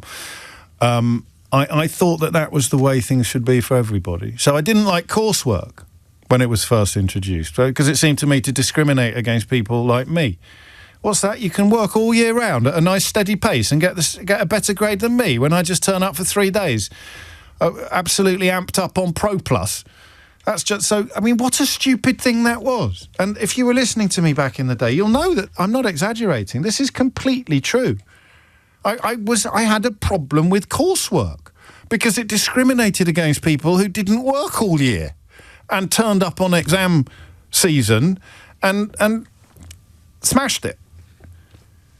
That's insane, right? What do you want from the education system? People like me who literally do nothing and distract everybody else and are royal pains in the butt? You think the system should reward us for our approach, or should it award the I don't want to say the tortoises, but the people who can do both, who can work all year round, the grafters. There we go, the grafters, as opposed to the peacocks. And I meant it. And I think it was you who made me realise how stupid this was. There were a couple of things. I know everyone's sending me ADHD now, and I understand that. I may or may not seek a diagnosis. I may not have it. I don't know. But obviously a lot of people recognise the behaviour I've just described as being a form of neurodiversity. And, I mean, most recently it's with my books. It's the idea that I've spent the advance, often twice, so that I have no choice but to write the book, even though the amount of time left for me to finish the book is nowhere near enough time. And I somehow do it. I got this stress building up until they get the anxiety and the stress. I get it done, and I wouldn't get it done without the anxiety and the stress. I can feel a new book bubbling away inside me at the moment, and I find the prospect a little bit terrifying because I'm going to go through that cycle of stress and anxiety and self-loathing all over again. Why didn't you do it yesterday? Why have you left it all to the last minute? You're ruining a family holiday because you're sitting in your air-conditioned hotel room writing a book when you should be on the beach with your children. All of that's coming back around again. It's almost self-sabotage, except I've never actually sabotaged myself. I've always pulled it off. And I've always pulled it off at the last imaginable moment. You think I'm exaggerating? You should talk to my publisher. The point at which they actually have to tell Waterstones that the book is not going to be on the shelves on the date that they've promised. I'm so close. But I've always pulled it off. So there's a little bit of me that thinks, well, if I did do things better, if I did do things responsibly, if I got diagnosed and I got medicated and I became a normal, fully functioning human being, maybe I wouldn't pull off these triumphs. Maybe I wouldn't get away with it. I don't know. I'm just thinking out loud, because I don't know when anxiety is good and when anxiety is bad. We're beyond the GCSE stage now in our family, but this chap, Barnaby Lennon, head teacher of Harrow School for 12 years, is talking about stress being a good thing. Exam stress is a good thing. Telling young people to spend 7 hours a day cramming for their exams this Easter. Talking about GCSEs being competitive. Warning that pupils who do not bother are falling behind. He says all the research shows that Year 11s need to revise their notes at least 3 times before the exam. That is only possible if the Easter holidays are used. Sacrificing Easter is not so bad. He says he's been criticised in the past for making life too stressful. But he adds, I know I am right because of the many appreciative letters I have had, often from lazy boys. And I think I might be one of those lazy boys that would have thought that it was doing me good. This cycle of stress and anxiety that I've just described to you. So this isn't a phone-in about neurodiversity. It's not a phone-in about ADHD. I love our phone-ins about ADHD. We'll have more. This is a phone-in about everybody. It's about stress. It's about parents. It's about children. And it's about exams. How much stress is good stress? 0345 60 60 973 is the number that you need. How much stress is good stress? Can we do that? Can we do that together? And it doesn't just have to be about exams. We can broaden it out much more widely. But do you want to have a go at describing the difference between good stress and bad stress? And I think because it is exam season, because we are in Holy Week now, we are in the Easter holidays, and a lot of young people will be focusing on their exams, and a lot of parents will be walking that tightrope between wanting them to do well but not wanting them to make themselves ill with worry and stress. I find it almost impossible to get that balance right. Touch wood, we have somehow managed to together over the years. But you don't want to say to your child, in fact, that when one of them was doing their GCSEs, I began to worry we might have been a little bit too successful in de-stressing them. I kind of found myself thinking, I wouldn't mind if you were a little bit more stressed, actually, about these GCSEs. But if you gave me the choice between a kid, I always remember his name. I was a kid when I was 13. This is long before public exams. There was a 13-year-old at my prep school who couldn't do exams. He would get sick with worry. And it wasn't because his parents were pushy or because of any particular pressures being put on him. It just went. His anxiety just went off the charts. And being 13-year-olds in 1984, we teased him for it. But I don't know what the difference is between healthy stress and unhealthy stress. And I think it's an interesting question to ask generally, but I think in the context of children and exams and mums and dads and carers, I think it's a really interesting question. Because we're not going to get it right, are we? It's like alchemy, this. Just the right balance. So I want you to be stressed about your exams, but I don't want you to be too stressed. What does that even mean? I don't want you to be stressed at all. Well, then you're not going to do the work, or you're not going to do as much work as you would if you did feel the cold breath of a looming exam on the back of your neck, right? So what's the difference between good stress and bad stress? 0345 60 60 973. And how do we do it? How do we do it when our children are in the exam season? I'm not confining the conversation to that. I just think this week it's a particularly interesting focus because parents, it's kind of our job to manage the stress of our children.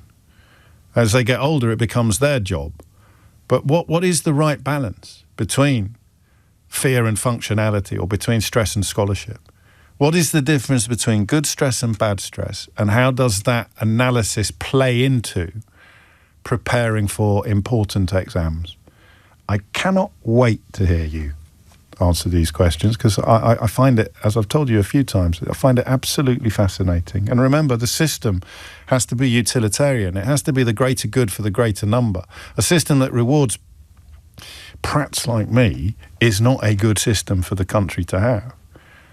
So what is the relationship between stress and scholarship? 0345 6060 973. James O'Brien on LBC.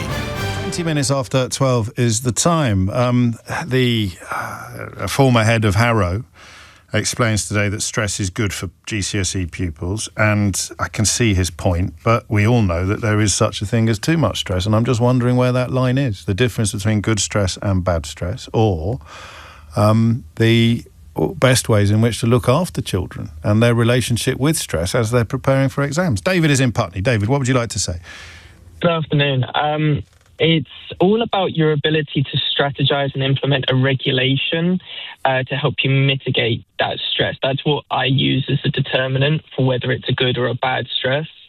So a lot of the time I take it on. So I'm a parent and a tutor as well. Yeah. And a lot of what I do is I'm like, hey, whatever's in your control, that's your game. I'm going to let you control it. But if there is something that you are struggling to regulate with, give that to me and I'm going to take it away, or I'm going to find a way to make it more manageable for you. Can you speak in examples? Would you mind? Yeah, so currently I'm doing a lot of exam technique work with my students, and what I'm trying to do is find cool kind of games to kind of show how we can break a question down into a way we can understand it. Because in some questions, they're very wordy and very difficult to conceptualize exactly what the question is asking of you. And so I like to implement games and anagrams to say, well, hey, let's see if we can pick out what we need from this question and just deal with that alone, because we don't want to deal with a full paragraph when all we need is actually just 3 statements, and then you can answer a question using that. It typically is actually quite good for neurodivergent students to learn that kind of technique, but everybody benefits from that because you're reducing the amount of information and input that is causing the stress. But this is stress. Yeah, this is stress in the context of having a question or a task in front of you. As opposed but if we take it to the whole exam season kind of stress, I always say, like, we have to understand what is making you feel better, what is a technical stress reliever, and then what is something that is actually just a bad habit that we are struggling to let go of. Well, here's the thing. What is taking time and energy away from the things that you need to do? You have to be able to be very critical of that, and it's your role as a parent and an educator to be able to say very almost bluntly to your student and to your child, like, hey, this thing, you might like it, but it is taking away a lot of the energy and time that you have to be able to dedicate it to the things that you need to do. I'm very into exercise and I'm always promoting exercise, but I suffered from over-exercising during my exam period when I was younger. And so I'm very definitely aware of when students are using exercise as a form of procrastination. And I will say that to them. I was like, hey, you didn't need to spend an extra hour in the gym. I have degrees in exercise physiology, and I can tell you as an expert, you chose to spend that time, waste that time, in the gym when you could have just come home and accepted you needed to put in a couple of extra hours on the books. But how do you know?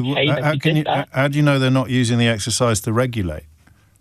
Because there's a very large difference between the endorphin response we expect from exercise and the actual cortisol and fatigue response we get from exercise. Yeah, you don't know that by looking at someone. So I mean, you're saying I can observe it based on what their exercise regimes are. I mean, as an expert in the field, it's just something I can do, but not everybody can. No. You have to kind of have a very critical understanding of things, and you've also got psychological aspects of it, such as Bandura's self-efficacy model, which is to do with anxiety and arousal. Just back up a bit. So if a child says to you, I'm really, really stressed, so I went to the gym and now I feel better, and you say to them, no, you don't, because of your skills. So it's not necessarily like I'll go, oh, you don't feel better. I'm going to Well, you just told them they were wasting their time a minute ago. No, what I was saying was, I was like, hey, you did feel better, but you stayed in the gym and continued to do something when you didn't need to remain in the gym to do so. Right. You felt better, and you chose to, instead of taking that feeling and bringing it home and trying to put yourself to work, you stayed in the gym because now you're like, oh, well, if I leave the gym, I'm not going to feel better, and I'm actually going to start. So that's the fear component. That's the anxiety. So you have arousal, which is what gets us motivated, and then you have the anxiety, which can sometimes cause a catastrophe. And again, this goes to Bandura's self-efficacy and arousal anxiety state. Okay. Thank you, mate. Good luck with it. 25 minutes after 12 is the time. So you've got a 15-year-old or a 16-year-old studying for their GCSEs who sadly hasn't got reference to the thing technique, but you want them to be happier, you want them to be healthier. You're the parent, you need some tools right now to help your child be less stressed, but not less stressed to the point that Mike tells a story about. I had a mate, he writes, that was playing Frisbee with me in a park, and his dad drove over on the grass. You would remember that if someone's dad actually drove onto the grass while you were in the park, opened the door and shouted, "Colin, school's been on the phone, you're meant to be sitting at O-level." Now, Colin obviously wasn't stressed at all because he'd managed to completely forget his O-level. So you've got a kind of tension between Colin, who was so unstressed that he forgot he had an O-level. You don't want your child to be like that. And then the kid I went to school with, who literally couldn't come into school during exam season and was allowed to do them at home because he was bent double physically with stress. And the normal parent who wants to somehow drive the line between those two extremes wants a little bit of advice from you on 0345 6060 973. And it begins really with the question of, what's the difference between good stress and bad stress? And I'm not much wiser at 27 minutes after 12 than I was at 12 o'clock. Dave's in Liverpool. Dave, what have you got? Hi, James. Hello, mate. Good stress. Yeah. What I've noticed as a teacher of 34 years, right? So good stress looks like when they're 15, 16, they're winding up to the GCSEs and they start to get competitive with each other. And there's an edge, there's a tingle, you can feel it, and we call it the penny drops moment. Go on.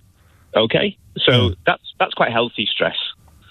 Those kids What if I mean, and again, there are always going to be, in a marked exam scenario, there are going to be people, there are going to be winners and losers, right? I hate that brutality of that language, but what if you're the... It's a flawed system, James. Yeah, it is a flawed system. Completely. So this is why I talked about utilitarianism, because it's the greater good for the greater number, and the stress you describe is a utilitarian good, as in it's going to be of benefit to the majority of people, but it's going to be an absolute nightmare for a tiny number of people. Okay, and that's what we have to deal with. We have to accept that. The bad stress that you've described that we see regularly, where kids just freeze, and this is months before the exam. So my three kids have all been through GCSEs. One of them did them during COVID, so it was complete. They missed out on everything, all sorts of stress, and that had terrible knock-on effects later on. Yeah. The middle one did them, and so did the youngest, and she took them last year, and she began to feel the bad stress, and all sorts of mental foibles and issues began to come out.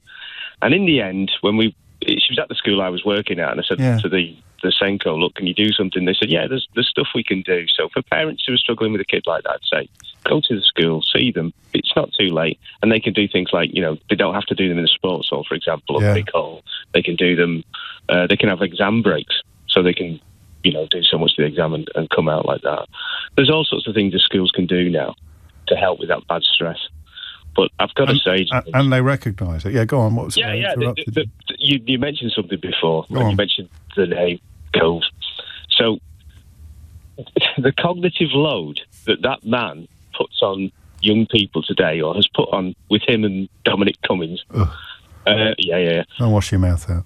Can't say that on this programme. That's a yellow card. Go on. But it is absolutely...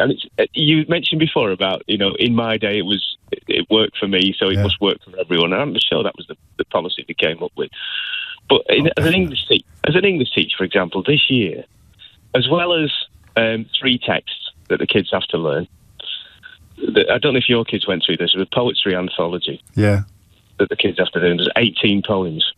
And they don't know which poem is going to come up in the course that we do. They know the one printed poem, and then they have to refer to a poem that they've remembered and compare the two. It's massive. And do they have to be able to? Do they have the book with them? No. So they've got to be able to quote lines from 18 poems. Yeah. See now, but you're laughing. I could have done that. I could have learnt them all, and I'd have forgotten them. I'd have forgotten them by tea time. Exactly. But I could have gone into the room, and I could have done it. You know, when in disgrace with fortune and men's eyes, I all alone beweep my outcast state and trouble deaf heaven with my bootless cries and look upon myself and curse my fate. I learnt that last week. I learnt a King Lear thing for my drama class. It stood you well in life. Yeah, but it's not right, and you're exactly right. That's what Gove and Cummings could do as well. So they created an entire system to reward people like them and me, and to probably exclude or discriminate against, what would you say, Dave, 80% of kids? 85? At least. And it's knowledge over understanding. So the understanding is not there. No. So you don't get a skill from doing that you can transfer to parts of your life. No.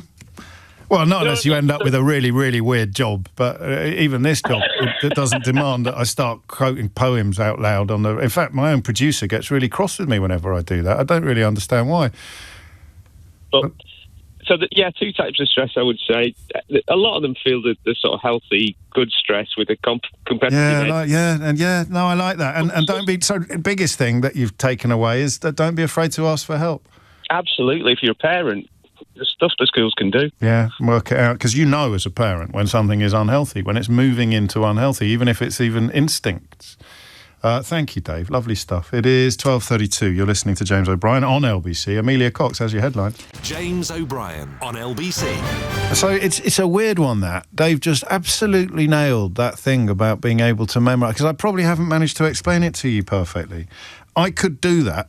I could learn poems, and they wouldn't stick in my head forever, but they stick in my head for long enough to do an exam. And I could do that in 2 days before the exam. There'd be a kid over there on the other side of the exam hall who has been paying attention all year, but who couldn't commit poems to memory as easily as I could. And I'd do better in the exam, even though they worked harder and had a better understanding of the text. And that is why stress is so hard to pin down and identify. More on this to come. Before that, Joseph Draper has been following...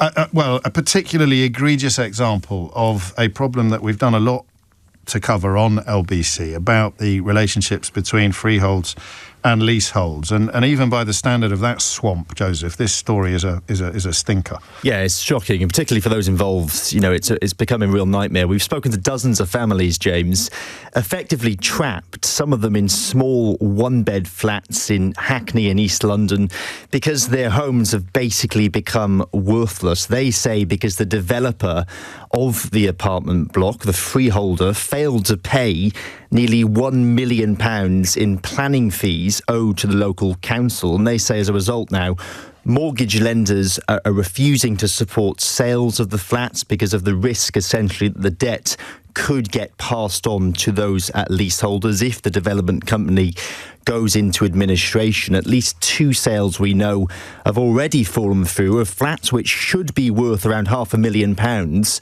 residents wasting tens of thousands of pounds on solicitors' fees. Now, I've been speaking to some of the families affected. So we have a 2-year-old who, you know, it's adorable, but takes up an increasingly large amount of space. You can see, has like a lot of, you know, toys and stuff that come with him. He's still sharing a bedroom with us. We're stuck, we're wasting money, and we just feel really, really trapped. I mean, at this point, we've lost easily 10 grand that we're never going to see back. And we're not the only ones. There are numerous chains that have been impacted on by this. So, like, I would be pretty confident saying that the cost of all of this must, you know, it must be more than 50 grand at this point if you kind of add it all together. Yeah. Flipping, Incredible amount of money, isn't it? Yes. And that one last resident you heard there, James, Richard Bell, says he called the developer whose company, Restoration Hackney, actually owns the building. He's a French national called Damien Joquin. He became director in 2024, inheriting that debt on the property. We've reached out to him. He's been ignoring our calls. He's certainly not gotten back to us over the last few days with our requests for a comment on these allegations. When Richard asked him to pay off that money, though, this is what he says happened next. You know, he was very clear when I spoke to him that if we pursued this in any way, he would simply allow the business to fold. Obviously, that could have ramifications for us. You know, it could impact the upkeep and maintenance of the building. It could impact on whether people want to buy flats in the building because it creates a huge amount of uncertainty. The guy was quite aggressive on the call, certainly. And there's a quick fix here as well, James. Essentially, if Hackney Council rules out going after the leaseholders for this debt in writing, that would fix the situation for them. So far, though, the council's refused to rule that out, despite pressure from local MP Diane Abbott. A spokesperson told us that it's considering legal action against the developer and that it appreciates residents' frustrations. That could take years, though, with residents having to just wait around for that legal case to be resolved. Sebastian O'Kelly campaigns for leaseholders' rights. He says this reflects wider problems of accountability affecting millions of homes. But the one party that's completely innocent in all this are the people who inadvertently thought it was a good idea to buy a home, and somehow or other they are now impacted and cannot sell, and their flats are basically valueless if they cannot be sold. So through the errors or graft of other people, ordinary families are now suffering. So, James, the government, we know, is developing reforms which would ban future leaseholds, replacing them with common hold ownership, so residents would share ownership of buildings like this one. That could take years, though.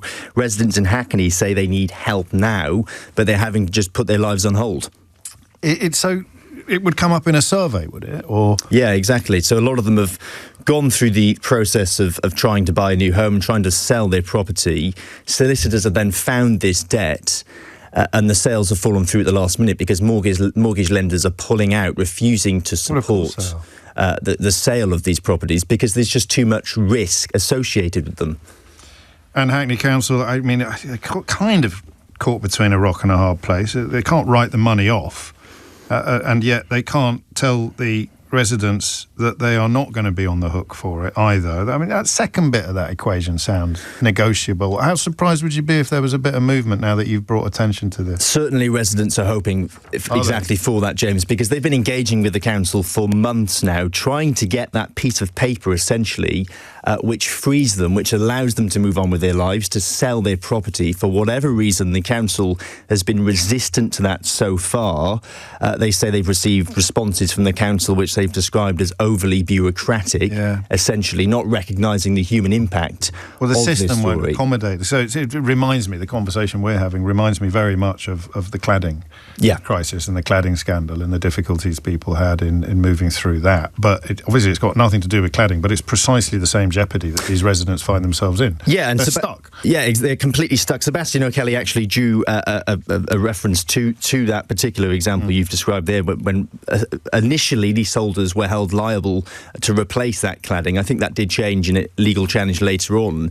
But Sebastian O'Kelly, he's a campaigner, of course, who we just heard from, he's drawn that exact comparison, that this just speaks to the injustices, James, in the leaseholding system, that leaseholders take all the risk and have none of the benefits, really, of owning their own home. It will come too late for the people that you've been speaking to, but the government is, of course, undertaking sweeping reforms, aren't they, at the moment? Absolutely, including a ban on new leasehold flats, so that this situation couldn't arise again in the future. Exactly. In a new property. Yeah, but it could take years. It's an anxiety dream, isn't it, mate? We're talking about exams at the moment, which is where most people have their anxiety dreams. But if you find out that your house isn't yours, in a sense, and that you don't have agency over what you do, when you can sell it, when you can move out, that poor woman who wants to have another baby but thinks, I can't have another, I can't get out, and oh man, it's stressful enough going through the property market when you haven't got this whopping great thing hanging over your shoulder, but when you have, it must be unbearable. Yeah, it's one of the most stressful things you can do in your life, isn't it, trying to change house? And I've actually been to that property, James, that flat. I mean, you know, it's tiny, it's full of toys, there's just not enough space for this family to live, and all they want to do is just move on with their lives. Yes, and they can't. It's a brilliant piece of reporting, Joseph, and people can read it in more detail on the LBC website, lbc.co.uk, and probably the app as well. We've got an app. Did you know that? Really? Yeah, we should mention it more. It's 12:43. You're listening to James O'Brien on LBC. I mentioned anxiety dreams, and that must be relevant, mustn't it? So why do we still have anxiety dreams about exams when we're in our 50s?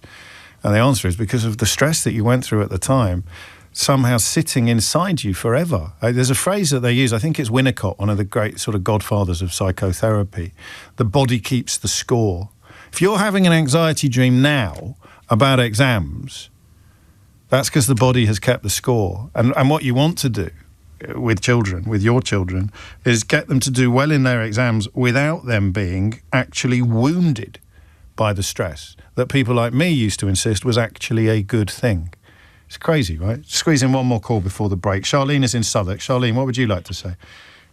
Hi, James. I was just calling because my son did his GCSEs last year. Yeah. And whilst I wasn't like, this is the be-all and end-all of your life, you know, you've got to do really well. I really wanted him to understand that what he puts in is essentially what he's going to get out. So I felt like there's balance. I felt like it was a good level of stress for him in some way, because I thought to myself, if you look at anyone kind of like just around, you know, people's life stories, and watching the thing, there's always an element, it feels like, of, you know, hard graft, sleepless nights. Did you have that? You know, did he get stressed? No.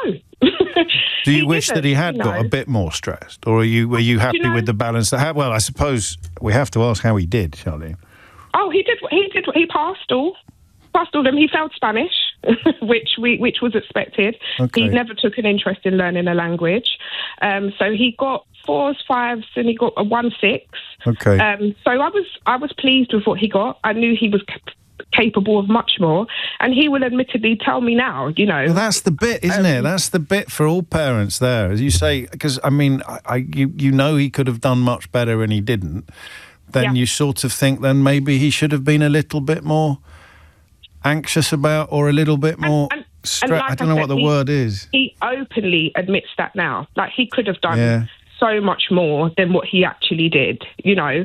And that was one of the things I just felt like when we were discussing in the run-up to his GCSEs, I was saying to him, this is probably the first thing that these young adults going into adulthood are faced with, where they've actually got to put an element of work in. And I said to him, this is the first thing, you know, you've gone through school. And essentially I did say to him, he's been at school for the last 5 years, and, you know, without saying it, this is kind of what you've got to show for it, you know. And that's but you don't want to do that. See, well, the last thing we want is for them to actually be overly daunted by I don't even know how important these exams are. A-levels, GCSEs, you know, they're very important in terms of where you go next and what you do next. But looking at the world at the moment, if I was 16, I'd be very, very, very stressed, I think, about what the future looked like, because every job I fancy doing could have disappeared by the time I get out of school or by the time I get out of college or university. And so you're sort of constantly mitigating against that as well.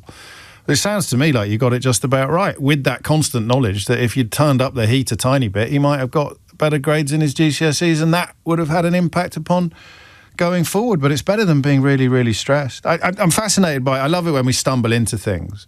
Just before Charlene came on, the thing about the anxiety dream, right? Do you have it? Do you have a dream when you... So that means the pressure you were putting on yourself during your exam period, even if it was 40 years ago, was such that it's done you permanent harm, because your subconscious is still struggling to deal with that stress. And yet, if you're anything like I used to be, you're still convinced that it's a good thing, and that it... But, oh, goodness me. So where on earth is the balance? 12:47 is the time. James O'Brien on LBC. It is 10 to 1. I don't think it was Winnicott who came up with the body keeps the score, but I'm sure that a psychotherapist listening will let me know shortly. And I tell you what, the number of people whose memories have been jogged by my little reference to anxiety dreams is extraordinary. And yet not extraordinary at all, because that's what happens. Your body keeps the score. So your subconscious is essentially telling you, when you have an anxiety dream about exams, that you still haven't processed the stress and anxiety that you felt when you were doing your GCSEs or O-levels. Which brings us back to the conversation we're having about a former head of Harrow saying that stress and anxiety are good. Now, you can't have too much of it, almost, except, of course, you can. But how do you know when this much is too much? Back to that shortly, but I've got a missing word round for you. One of the stranger missing word rounds of recent years. Soldiers didn't even use it! ! Residents slam frivolous war memorial plans for blank in Road of Remembrance, Folkestone. I saw this story earlier. It had a different headline on it. The story has moved on while we have been on air, but the missing word remains the same. Soldiers didn't even use it! ! Residents slam frivolous war memorial plans for blank in Road of Remembrance, Folkestone. You can only play if you don't know the answer. Remember, if you know the answer, then you can't play. That's the rules. 12:51 is the time. JJ is in Lewisham on stress, anxiety, children and exams. JJ, what would you like to say? I would like to say that I think it all depends on how you present the future to young people. If you say if they've got GCSEs or A-levels coming up, and I've got a child who's in each of those camps, if you present it as high stakes, and if you don't get this, you're going to fail, you've got no future, then of course it's going to be it's going to be really uncomfortable, stressful, and it's a horrible experience, and that's not conducive to learning or revising. Well, except for a small bunch of people for whom it was conducive, and unfortunately, as Dave up in Liverpool pointed out, those people ended up in charge of education for years. Yeah, exactly. You've got the wrong people at the top who are making decisions, and they have no connection to the reality of what young people are going through, and the whole education system does need reform. But in terms of like GCSEs or A-level, with my children, I say to them, if you fail your exams, and I use the word fail loosely, but if you don't get the result that you want, then these are the options. This is what's going to happen. You can resit them. In the case of A-levels, you can take a year out. You can, there's other options available to you. It just means you may not be able to go along with the timeline that you want to, or that everyone else might be going along with. But it's not. And does that work? I mean, well, I don't know. I'll have to wait and see, right? Some teenagers would be like, it's all very well you saying that, but you don't understand. Of course I have to do well. I won't be able to go to the university I want to go to if I do badly. I won't be able to do the A-levels. Shut up, Mum. Shut up, Mum, will you? Listen, I don't need to hear this. I've got to go and do some work. All right, Whose side are you on? I didn't ask to be born. At that point, I say, okay, so what are we going to do about it? So what are the choices in front of you? What are you doing right now that's going to help you? Yeah. What are you doing right now that's not going to help you? I think, and you can't have that conversation when they're right in the middle of stress, right? So no, you really can't. That's a great point. That's a great point. So sometimes you just have to sit with the pain. Yeah, sit with the stress until things have calmed down a bit, and then have a conversation. You definitely, because you don't make you have to make a plan before you get to that point. And I always say to my students, and also to my children as well, it's all about strategies. It's definitely about strategies. You can learn, for the most part, you can learn what you need to learn within a given time frame. And I know you were saying about cramming. I'm one of those people who procrastinates and leaves it to the last minute. If that's your strategy for life and living, then that's your strategy. But for others who don't if it doesn't work for them, and for a lot of people that doesn't, but I would say you need to have a plan right up to obviously before your exams, and you need to put that plan in place, and you need to organise your time. You need to have little milestones in front of you that are going to help you. And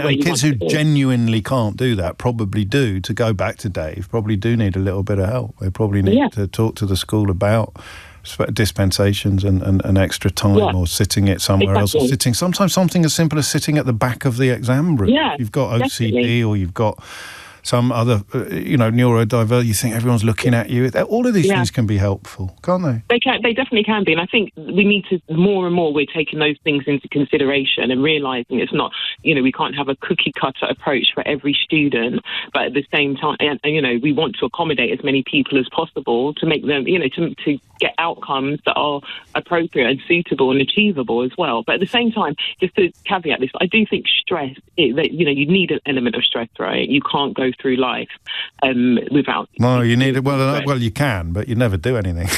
Well, yeah, exactly. I mean, yeah, you can't go through life, would I say successfully, but, if you want to achieve something, then of course you can't, the world doesn't operate on our own time frame, right? And no, I say that's not waiting for you to turn up, right? Exactly. I love this. I love. Thank you. I know. Let's hope that your tactics do. Actually, before you go, Mick's been in touch from Manchester. He goes, "Are we just going to ignore the fact that James asked JJ what she wanted to say?" I thought that deserved more, to be honest with you. But sometimes, I suppose, by drawing attention to it, I ruined the magic, haven't I? JJ, stay safe. Touching a few nerves on the exams. Heidi says, 40 years after I actually sat them, I know when I'm stressed because I dream I'm sitting my A-levels. Bessel van der Kolk, thank you to everybody who has reminded me of the Dutch psychotherapist who did the work and I think coined the phrase, the body keeps the score. But Ellie, who is 52, says, I still regularly have this dream about exams and I always wake up and have to remind myself that it's all okay.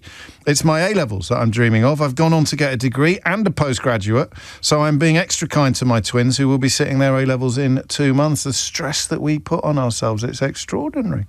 I failed all my exams, James, says Anthony, because that level of stress just doesn't work on me. I shut down. It's like if I was shouted at as a child, it will not work. I would shut down. I'd block it out. And my middle son is the same. If I tell him off, I can see that I've lost him. And like me, he's basically bulletproof to it. There's stubbornness involved, yes, but it also means that higher pressure things will just be avoided. And I guess the foundations are being laid for this kind of stuff very, very, very early. Alison is in, I don't know where you are. Well, you're in Essex, but I don't know what town you're in. I'm in Abridge. Abridge? I'm in Abridge in Essex. Is that spelt like Abridge? Yes, but it's called Abridge, not a bridge. No, well, I looked at it. I thought they'd made a mistake because I'd call it a bridge, wouldn't I? A bridge. I'd a bridge. Maps, and it makes me laugh every time. Yeah. Abridge, not Haybridge or Weybridge, but Abridge. No, Abridge. Yeah. But anyway, I'm using all your time up. I'll be quiet. You talk. So I'm a clinical hypnotherapist and I specialise in stress, anxiety and trauma. And I still have that fear about exams. So in 2024, I wrote a book called Teens Easing Exam Nerves because I was an invigilator and I just saw the amount of stress our teens were under. So I've been in exam rooms where one particular young lady had to have a bucket beside her because she was sick for every exam that she was in. And the problem is... I was going to say, how do you tell? But to be honest, if someone's puking in a bucket, you don't need to be Sherlock Holmes to work out that something's wrong, do you? Absolutely. And the schools are getting more and more access arrangements and requests coming in. They can't cope with them. And there is good stress. I absolutely agree with that. We need that for motivation to act and to perform. But it's in the short term. The issue we had is... Hello? The issue we had is that it's in the longer term that we have a problem when it becomes chronic. And so it means more training and looking out for the signs and seeking the help that you need. I don't think... Thank you, Alison. That's one of the most unprofessional things I've ever experienced in a radio studio. Sorry about that. You know what I did? What? FaceTimed myself. So you're ringing. Did anyone else hear that? Did you hear it? Did the phone... Because it was quite funny when I said hello. And then I think Alison said hello, but I was saying hello because I could hear the ringtone on Sheila Fogarty's phone. Hello. It's all right. That's it, I think, for today. Hello, James. Hello, Sheila. You're all right. Are you on the phone? Hello? Hello, everyone. Hello. Hello. She's done this before. Listen, 99.5% of the time I have my phone on silent. Yeah. Every now and again I have it off silent, and that happens. Hello. Hello. If you missed any of today's show, you can listen back on the free Global Player app or the LBC app, where you can also stay up to date with all the latest news, videos and opinions. You can listen to a range of podcasts, including James O'Brien Daily. Lots of love for this week's Full Disclosure, by the way, with Eric Schlosser of Fast Food Nation fame. It's an absolutely fascinating conversation, and I'm saying that without any false modesty. Download the official LBC app. It's free from your app store now. Tom Sawbrick will be with you at 4. But now... it's time for Sheila Fogarty. Hello. Hello. James O'Brien on LBC.